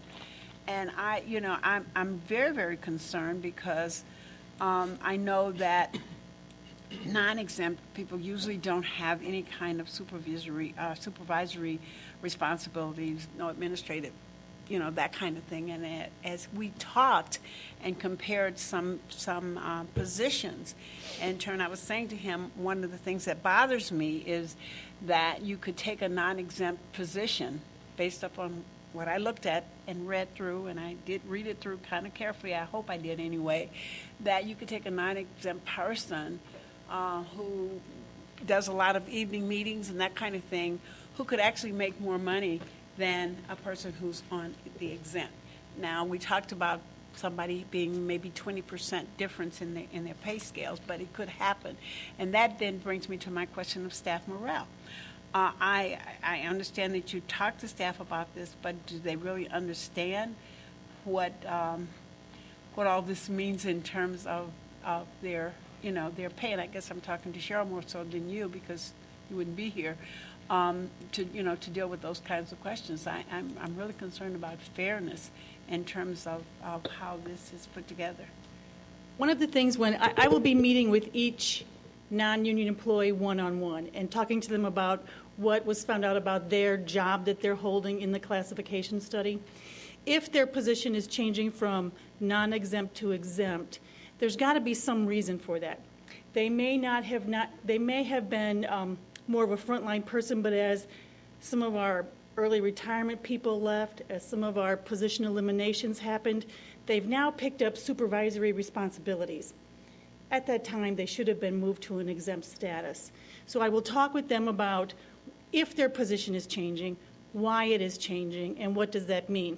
What we will also look at is if somebody has been non-exempt, we will look at the types of overtime that they have accrued over the last 2 or 3 years and take that into consideration when we establish their new salary level in an exempt status. So we will look at that when we reestablish their pay grade, where they're at within their pay grade. There's something else? So you're going to meet with individual staff people to explain that? Yes.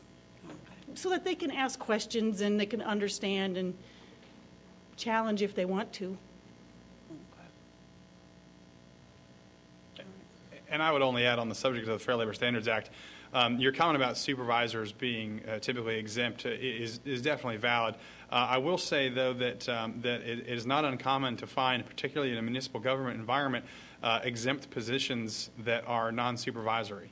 The most common way for determining that is through the administrative exemption under the Fair Labor Standards Act. People can be exempt for dealing with things such as, quote, matters of significance, independent judgment, free from, direct or close supervision themselves. And so you find a number of, an accountant, for example, or an internal auditor. Typically, they might have a staff of 0. They might be a standalone person within a Department of Finance, for example. However, they're dealing with such matters of significance on a consistent basis that they qualify for FLSA exemption. And so it's not completely unheard of. Well, that I understand, but when you're working with other people and that exempt, you become exempt, that is when the problem arises, not when you're sort of working standalone. I understand that. Sure. But, when you're an exempt person, you can work 40 hours or 100 hours. It doesn't make any difference if you're salaried. Right.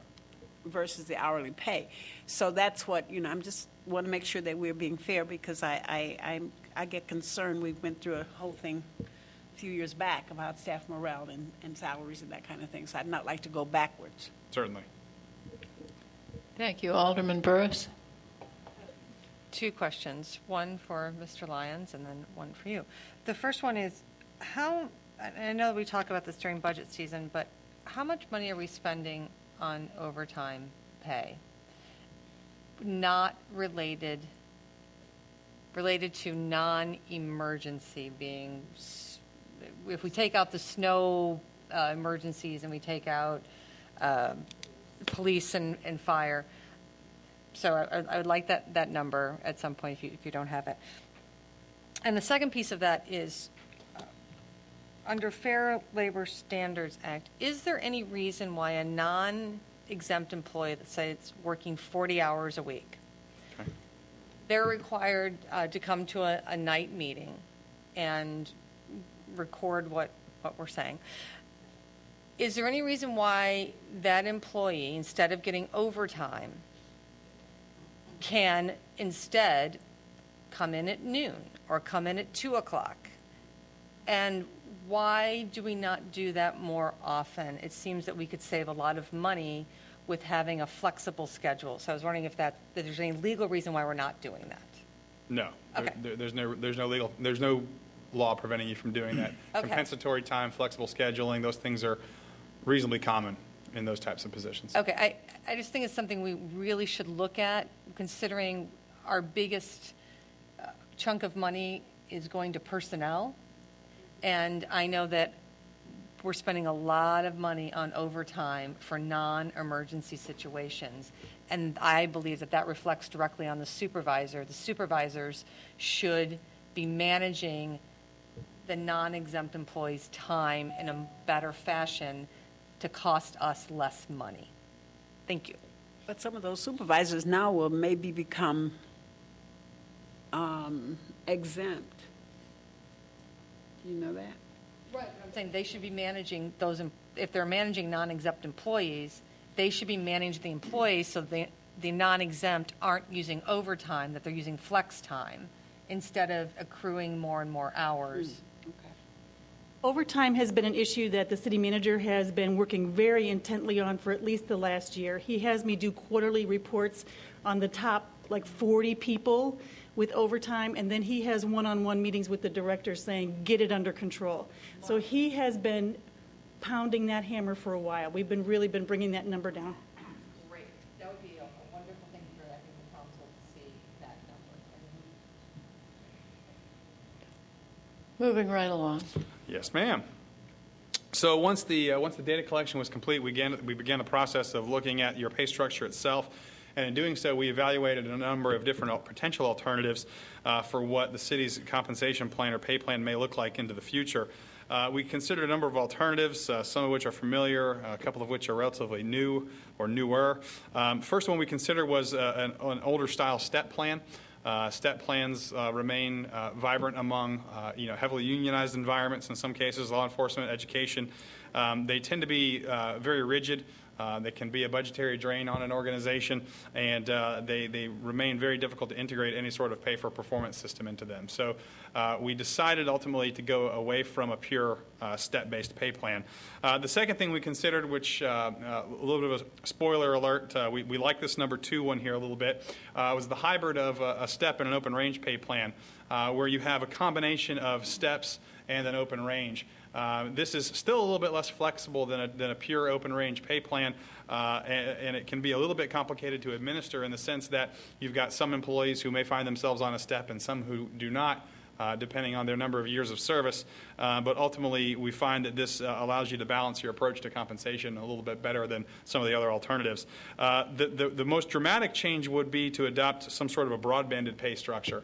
Broadbands are typically popular among organizations that seek to dramatically reduce the number of active pay grades and dramatically reduce the number of unique job classifications. We felt that culturally that would be a shift that would be too dramatic for the city to undertake in one fell swoop. So what we ultimately looked at were the idea of these open range pay plans for a portion of your workforce. An open range pay plan is ultimately flexible because it's got an established minimum and an established maximum, and how the employees move from point A to point B in the range is determined by managerial preference of the organization, be it pay for performance, cost of living, or some other factor that progresses an employee's pay over time. They are relatively easy to administer, and there's not a lot of extra things to keep track of as far as steps are concerned. So what did we ultimately recommend? We recommended 2 things, and for unique reasons in each cases. We looked at, for the non-exempt employees, having that step hybrid pay plan. And these can be shown in Chapter 5 of your report if you're flipping around and looking at things. The hybrid pay plan consists of 8 steps up to the minimum of the pay grade. So from the entry level or minimum of the pay grade up through the midpoint, there are 8 sequential steps.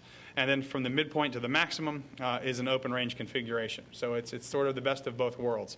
On the entry, the beginning phases of an employee's career where the learning curve is steep and they're coming along quickly in their knowledge, they're on a pre-described path to the midpoint of their range. What this does for your non-exempt employees is it guarantees that they get to the midpoint after a specific number of years. And then advancement beyond that would be, based on perhaps performance, perhaps, cost of living, or some other factor yet to be determined.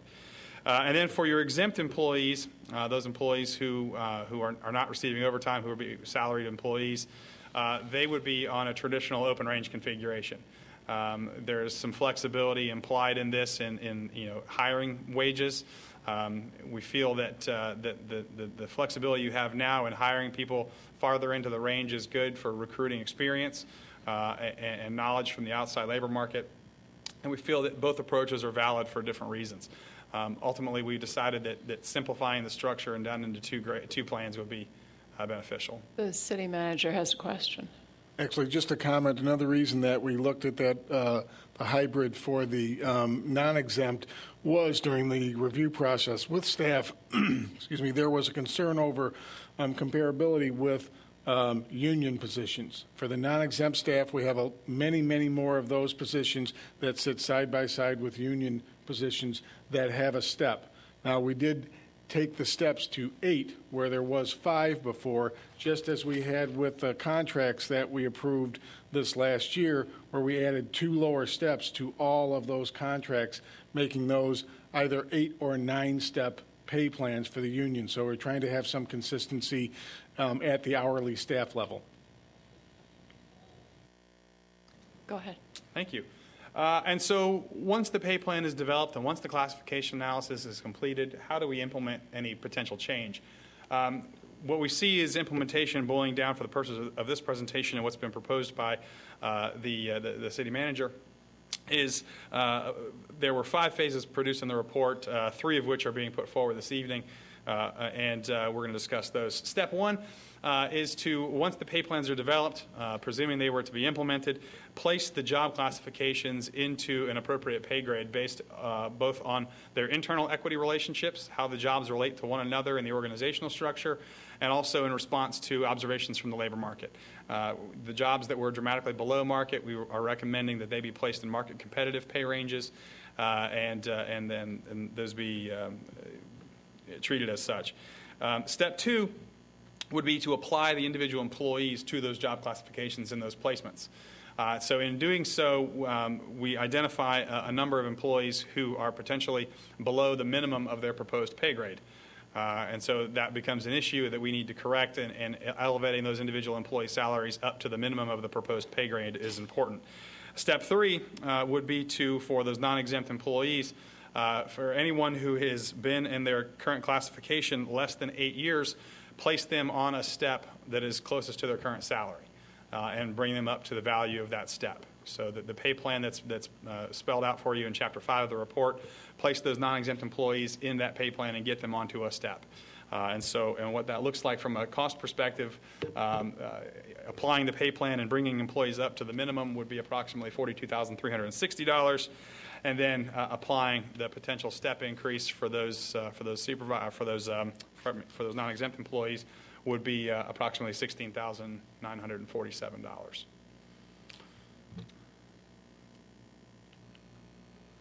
Next steps for us, we are about 90% of the way through a detailed revision of your current job classifications and those classification descriptions. That's our only remaining task, and we are, like I said, approximately 90% finished with that. Being that the last study of this nature was done so very long ago, and the updates have been done a bit at a time over time, some of the revisions we're making to the class descriptions are in the vein of bringing about some more consistency in the language. A certain physical requirement, for example, might have been worded a dozen different ways across the city, so we're bringing about some consistency in how those things are discussed. And so that's a very detailed process that we're nearing completion with now. Thank you. And my last slide is a thank you. Thank you very much. All right, what you want from us is to accept and place this on file. Marty? Yes, Madam Mayor. And as I noted before, during the 2014 budget process, we may revisit the plan as we go forward. As Alderman Burris noted, salary and benefits are a big part of the annual budget, so we have a much better guide with this plan for charting our course with reorganizations and some of the many changes that we've had. One of the things that I valued the most of this report was we're not the same organization we were at 2008. We're a much different organization, so we need to have both a new plan, and what Evergreen has provided us with is also a tool going forward to make changes in job descriptions in an equitable manner. Thank you. Alderman Rainey? Well, one of the things that I would like to see is I would like to see some comments by Wally Bobkowitz regarding this study. I think he was very keen on it, and I'm very thrilled that we have it. But I would really like to hear his analysis of it. It's coming to you. All right. So Not tonight. Let's not call him out. But we could in- certainly no, in email. the- Sometime in the very near future, I'd like him to remark on it. Do we need a motion to accept it and place it on file, or would someone like to make a motion? I'll do it. Go ahead, Peter. Move that we accept the file or the report as submitted. Thank you. Is there a second? Second. It's been moved and seconded. Alderman Grover? It's been moved and seconded to accept the report and place it on file. All in favor, say aye. Aye. Opposed? Thank you very much. Thank you. Next is the hotel motel tax ordinance and collection. Yes, Madam Mayor. This was a reference, I believe, from a previous Administration and Public Works Committee meeting to have a review of our hotel motel tax ordinance that included an analysis of what we'd been collecting and also what some of the ordinances were included. And I am reminded that the table that we were going to give you was to be in my the jacket of my folder here, and it is not. I will work on. We have a 2-year history of the revenues that just as we don't publish sales tax, we usually don't publish the hotel tax. I will try and have that actually before the end of the meeting. Sorry that was not in my jacket today. What is included in the analysis for discussion purposes is a review of we have the code, and I also then performed just a basic internet search to compare other communities, other states, and generally speaking, all other states have a reference to a description of what is included in a hotel tax or who must pay. And a topic that has been up for discussion is bed and breakfasts, and we found references very generally to bed and breakfasts and being included as a use that would be subject to a hotel tax. And with that, I will throw it open for discussion. Madam Mayor. Alderman Fisk? Yes, thank you, Madam Mayor. I made the reference regarding bed and breakfasts. It just seemed to me that given that we now have 2 legal bed and breakfasts that are going to be operating very much like hotels 365 days of the year, that we ought to be including them as part of the entities that are subject to this tax. It just makes perfect sense to me that happens. So, Marty, could you just tell us quickly what other communities you looked at, or a few of the other communities you looked at?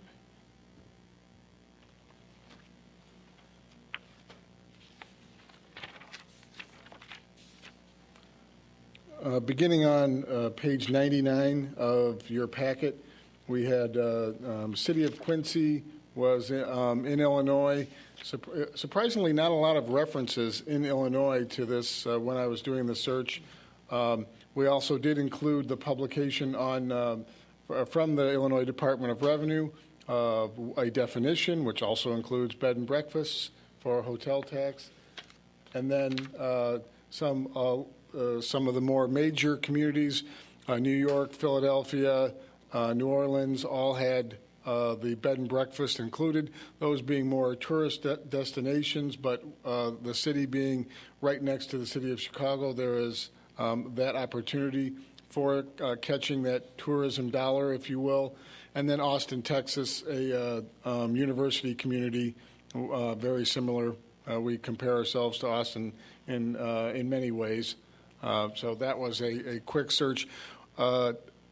To be honest with the council, I could not find anyone that wasn't including bed and breakfasts, so we quit looking after we kept on finding it everywhere, that the definition always included smaller uses, not just full-size hotels. Thank you. Alderman Rainey? Madam Mayor, I'd like to move this as a reference to Administration and Public Works accompanied by an ordinance that includes bed and breakfast, including information regarding current revenue. And if we can break it down by hotel, that would be great.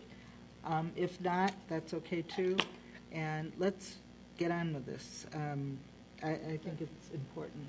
And, you know, and also, I think we should include all the illegal bed and breakfasts. So that's what That might be harder to do. And how are you going to do that? I second your motion. No, Believe me, we're going to do it. Well. Shut them down if they're not licensed, period, or whatever. So that's my motion, as soon as we possibly can get them on the agenda. Been moved and seconded. All in favor say, Alderman Holmes, did you want to speak to that? Well, I'm real serious about that because I'm very concerned about the ones that we don't know about, because there are bread and breakfasts that, you know, that well, the ones that we know about, but, you know, until we actually find a way to make sure that everything is licensed in this community in terms of that, then I think we're going to have a really hard time. I know I'm one note Johnny on that, but I'll continue to be one note Johnny on it. You are consistent. No, you're two note. You're going to be with me? Okay. Yeah, absolutely. So Ed and I will be two note Johnny. but we really do need to do that, because I'm sure that there are other places that we don't know about. And if people are not honest enough to step up, and since they haven't stepped up all of these years, I'm not sure that they're going to do it. Thank you. Each alderman has to turn in the illegal ones in their ward. That they know about. They've closed in my ward. Okay, it's been moved and seconded. All in favor say aye. Aye. Opposed? The ayes have it. Parking meters. Yes, Madam Mayor, we have SP6 and SP7 both concern the city's parking facilities. SP6 is approval of a contract with Duncan Solutions for parking meters and multi-space pay stations. Staff recommends approval of a unit price contract for the purchase and installation of parking meters and multi-space pay station technology with Duncan Solutions. The recommended configuration results in an estimated cost of $1,094,260. I would stop there and say that is the recommendation of Duncan. We will, of course, be going out and meeting with all of the business community to discuss their desires as far as the recommendation. If you look at the body of the report, Duncan's recommendation is for 44 pay stations, and that was the lowest recommendation of the three finalists who gave excellent presentations. But there is, given what we've heard already at transportation and parking discussions, as well as just in the community as a whole, 44 may be a little bit higher, and the cost then will decrease as the pay stations are a little bit more expensive for the same number of, say, 10 spaces or 12 spaces. You can, it's the meter cost is not as high as the pay station cost. So, and that's the case in all three of them, although some are a little bit more competitive than others on the pay station cost. Finally, that will, of course, be paid for out of the parking fund capital account 701-515.65515. Alderman Fisk. Yes, I just wanted to make sure, Murray, that you're not only going to businesses, but going to the residential buildings that are within the downtown as well. Yes, and we also, Alderman Fisk, we also received comments at a ward meeting. It was Ward 9, that we also need to do an excellent job of a community-wide outreach to everyone, so that we pick up anyone who has a concern, especially just, we think of the businesses, but we do want to understand what the utilizers of the parking system want. Right. So we will do a community-wide. The short of it is you will not be seeing bills for parking meters for a few months yet. Right? We have folks from Duncan here. I know that's dismaying that we won't be buying parking meters just yet, but they do have a lot of experience. I didn't say it before. All three of the finalists walked the city to understand what was going on out there. they do, the trend is, if you look at Chicago, to go to pay boxes. But I don't know that that's, I think Evanston will be looking at that for a lot of our narrow sidewalks, a lot of the areas where we could get some real benefit in the streetscape. But other than that, we're going to go with a solar solution for meters and see how that goes. So, Thank you. Alderman Rainey? Are all pay stations, do they all require you then go back to your car and place the tag on the dashboard? no, you have the two differences are pay and display, and I'm sorry, I'm going to draw a blank, and pay by space. So what about the pay by space? Are these pay by space? We can do that application as well for our marked spaces. So you need a marked space for pay by space to work. So our street parking is pay and display. Our lot parking can be pay by space. Well, I've heard several aldermen say they love the pay and display boxes. I've never really heard a user, unless they were an alderman, say that they like pay and display boxes. They're horrible. They're horrible on the street. They're horrible if you have children. They're horrible if you have somebody strapped in a car seat in your car. They're horrible if you have, they're just awful. And they're inconvenient and they're terrible. And they're just an example of, making an effort to make the user do more work. They're just awful. They're awful. If it's raining, if it's snowing, if there's snow lined up on the curb, hard enough to get to a parking meter, but to go to a pay station and then come back and display, it's just awful. And I can't imagine that they're even selling any more of them. It just seems archaic at this point. Thank you. Alderman Nguyen? Yes, Madam Mayor, has this been moved? No. I move approval, and then I'd like to make a comment. Been moved and seconded. Okay. Go ahead. Alderman Rainey, there are many people who agree with you, and we have certainly been receiving lots and lots of their comments. I have, and have been forwarding them on to staff. And having been in Chicago a couple times recently, I completely agree with you. Even in nice weather, it's very annoying. So I think there's a place for a pay box, and we have a number of them in good locations, for instance, in the Holiday Inn parking garage. No, I agree. And so there are places for them, but there's a whole, that's why we're getting public comment on this. And we're very aware from having done some pilot projects how they work and not work. And we are receiving lots of comments from people about what the advantages or disadvantages of a pay box in different locations. And people really share your view, for the most part, on this. So I think the big issue is we're getting a state-of-the-art meter at last, so that people don't have to carry change around anymore, that you can use a credit card.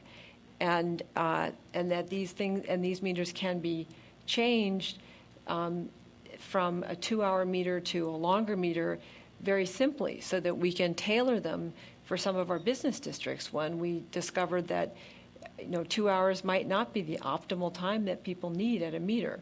So this is all a very good thing, but I think that we're not anywhere near doing what Chicago did. I doubt Chicago even did a survey. I mean.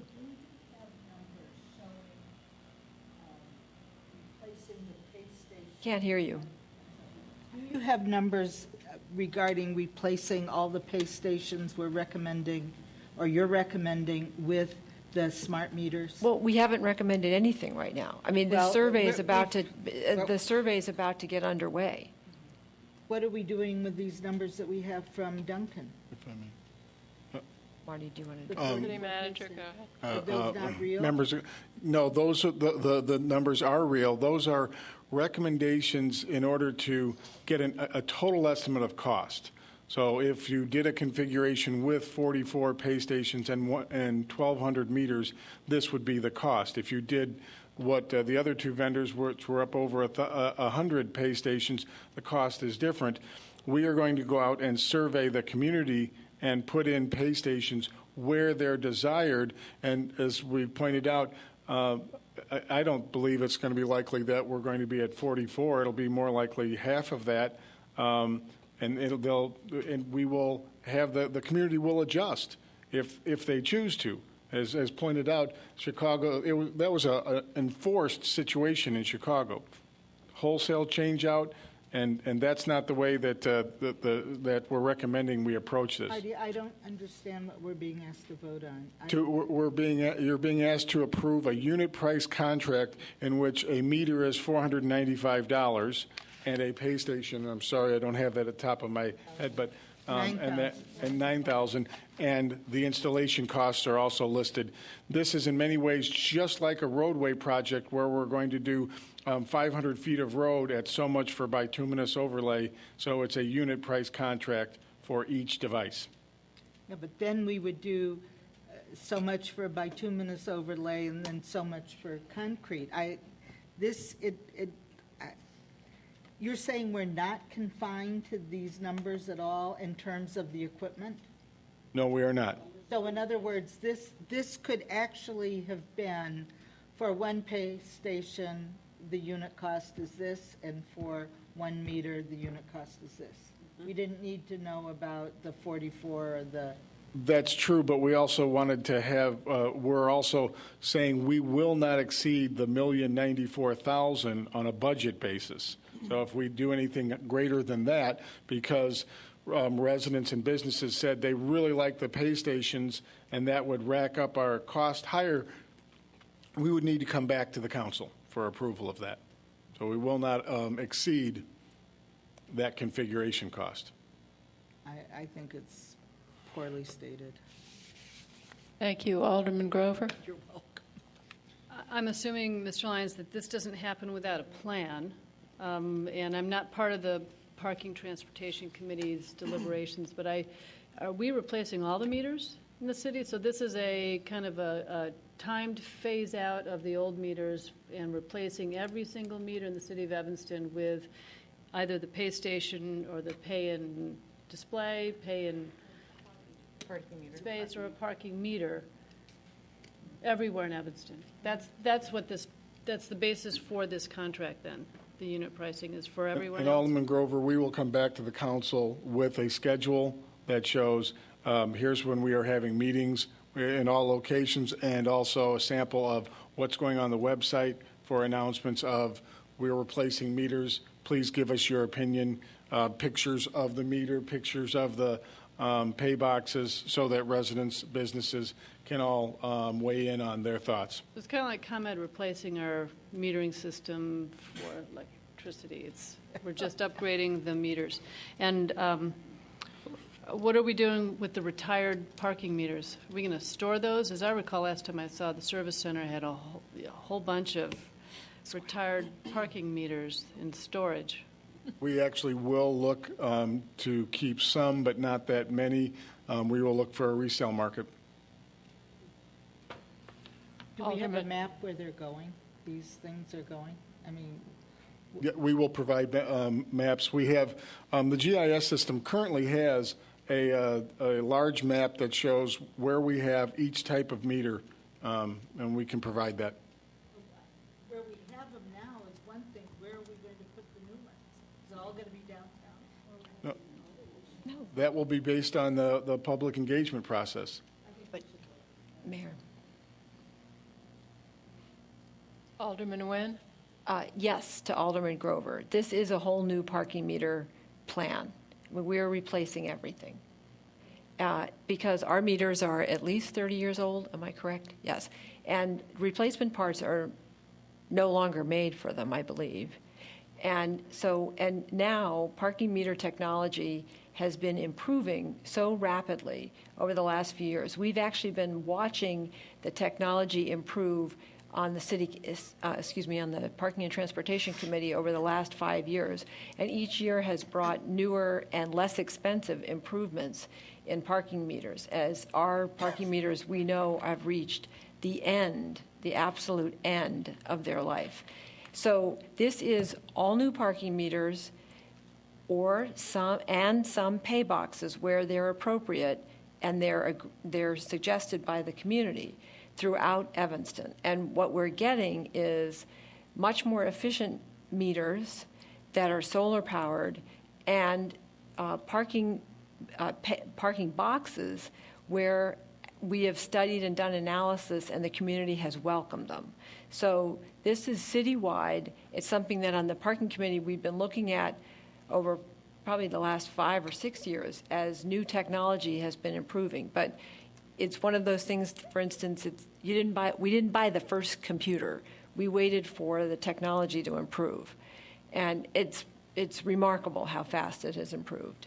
It was just the context of this contract that we're replacing every meter that I think I was missing somehow. So, right. That we're replacing every meter. And because our meters are now obsolete, they really don't do what we need them to do. And there is the technology out there now with very clear meters that work on a credit card, and we've had those in place in front of Prairie Moon now for 4 or 5 years. So we've seen how they work in all weather with all types of consumers using them, and they've been very successful. I have even learned to use them. Without your grandchildren teaching you? No, of course not, with my grandchildren Okay. teaching. Alderman Rainey.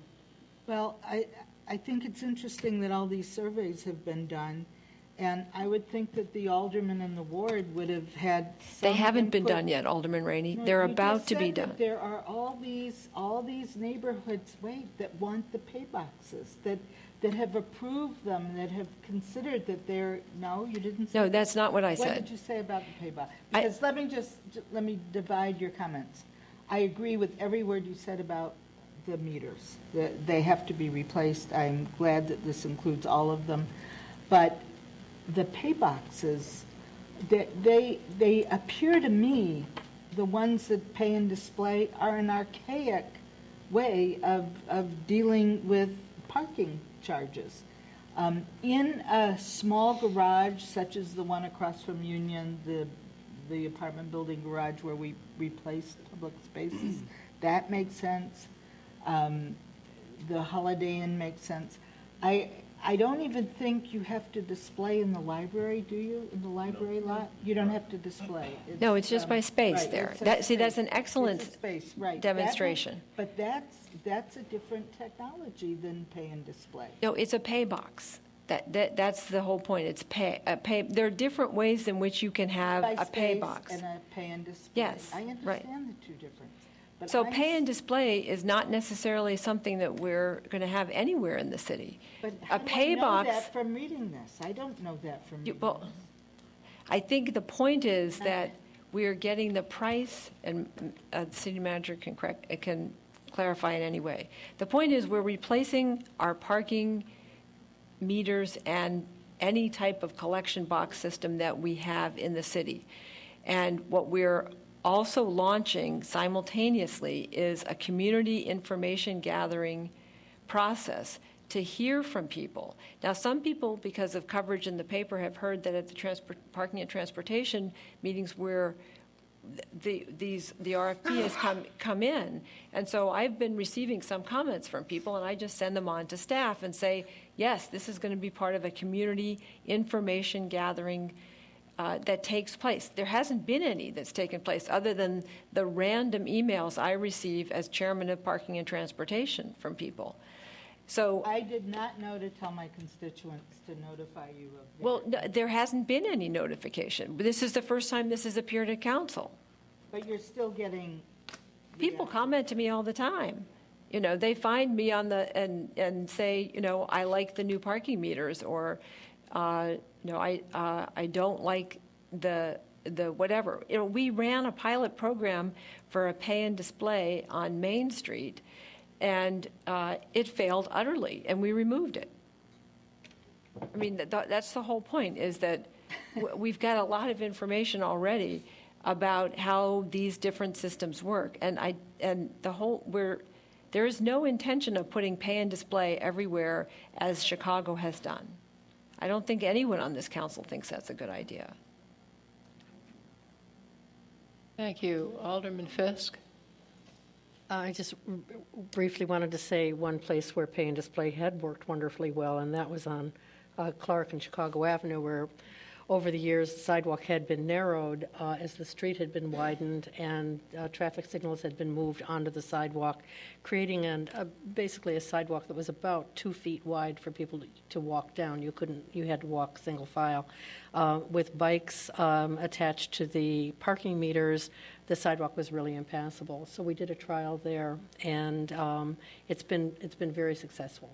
So I think, depending on the physical conditions of the site and the request of the folks involved, that'll play a really important role. But I sort of agree with you that pretty much the pay and display it can be very unwieldy, but at least in some instances it's worked out really well.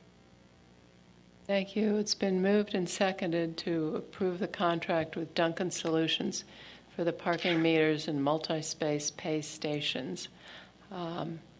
Seeing no lights on for further discussion, City Clerk, would you call the roll? Alderman Tindem. Aye. Alderman Grover. Aye. Alderman Rainey.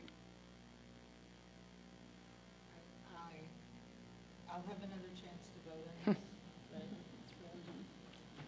Alderman Burris. Alderman Fisk. Alderman Braithwaite. Alderman Nguyen. Alderman Wilson. Alderman Holmes. Aye. 9-0. Motion passes. Next, we are at SP 7. Thank you, Madam Mayor.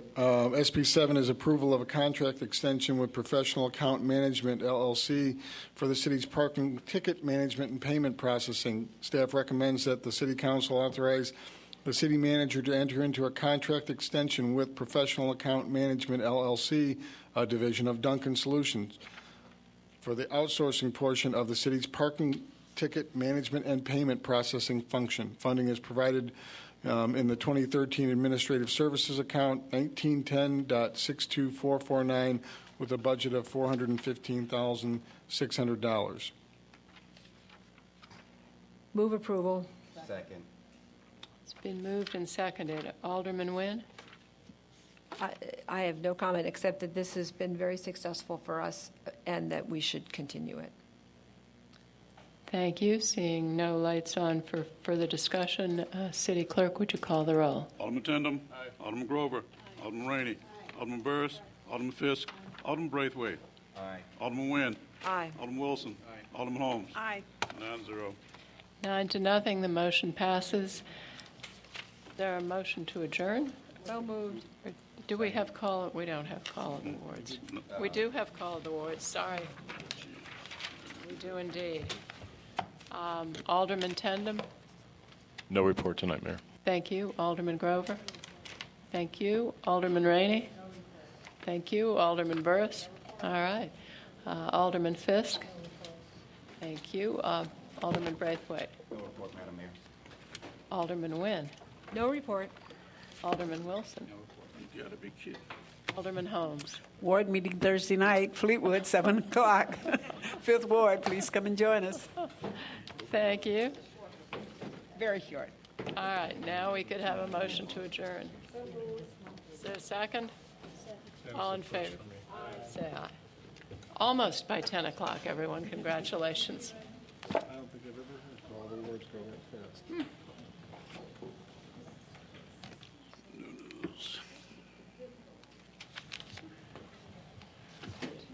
Alderman Holmes?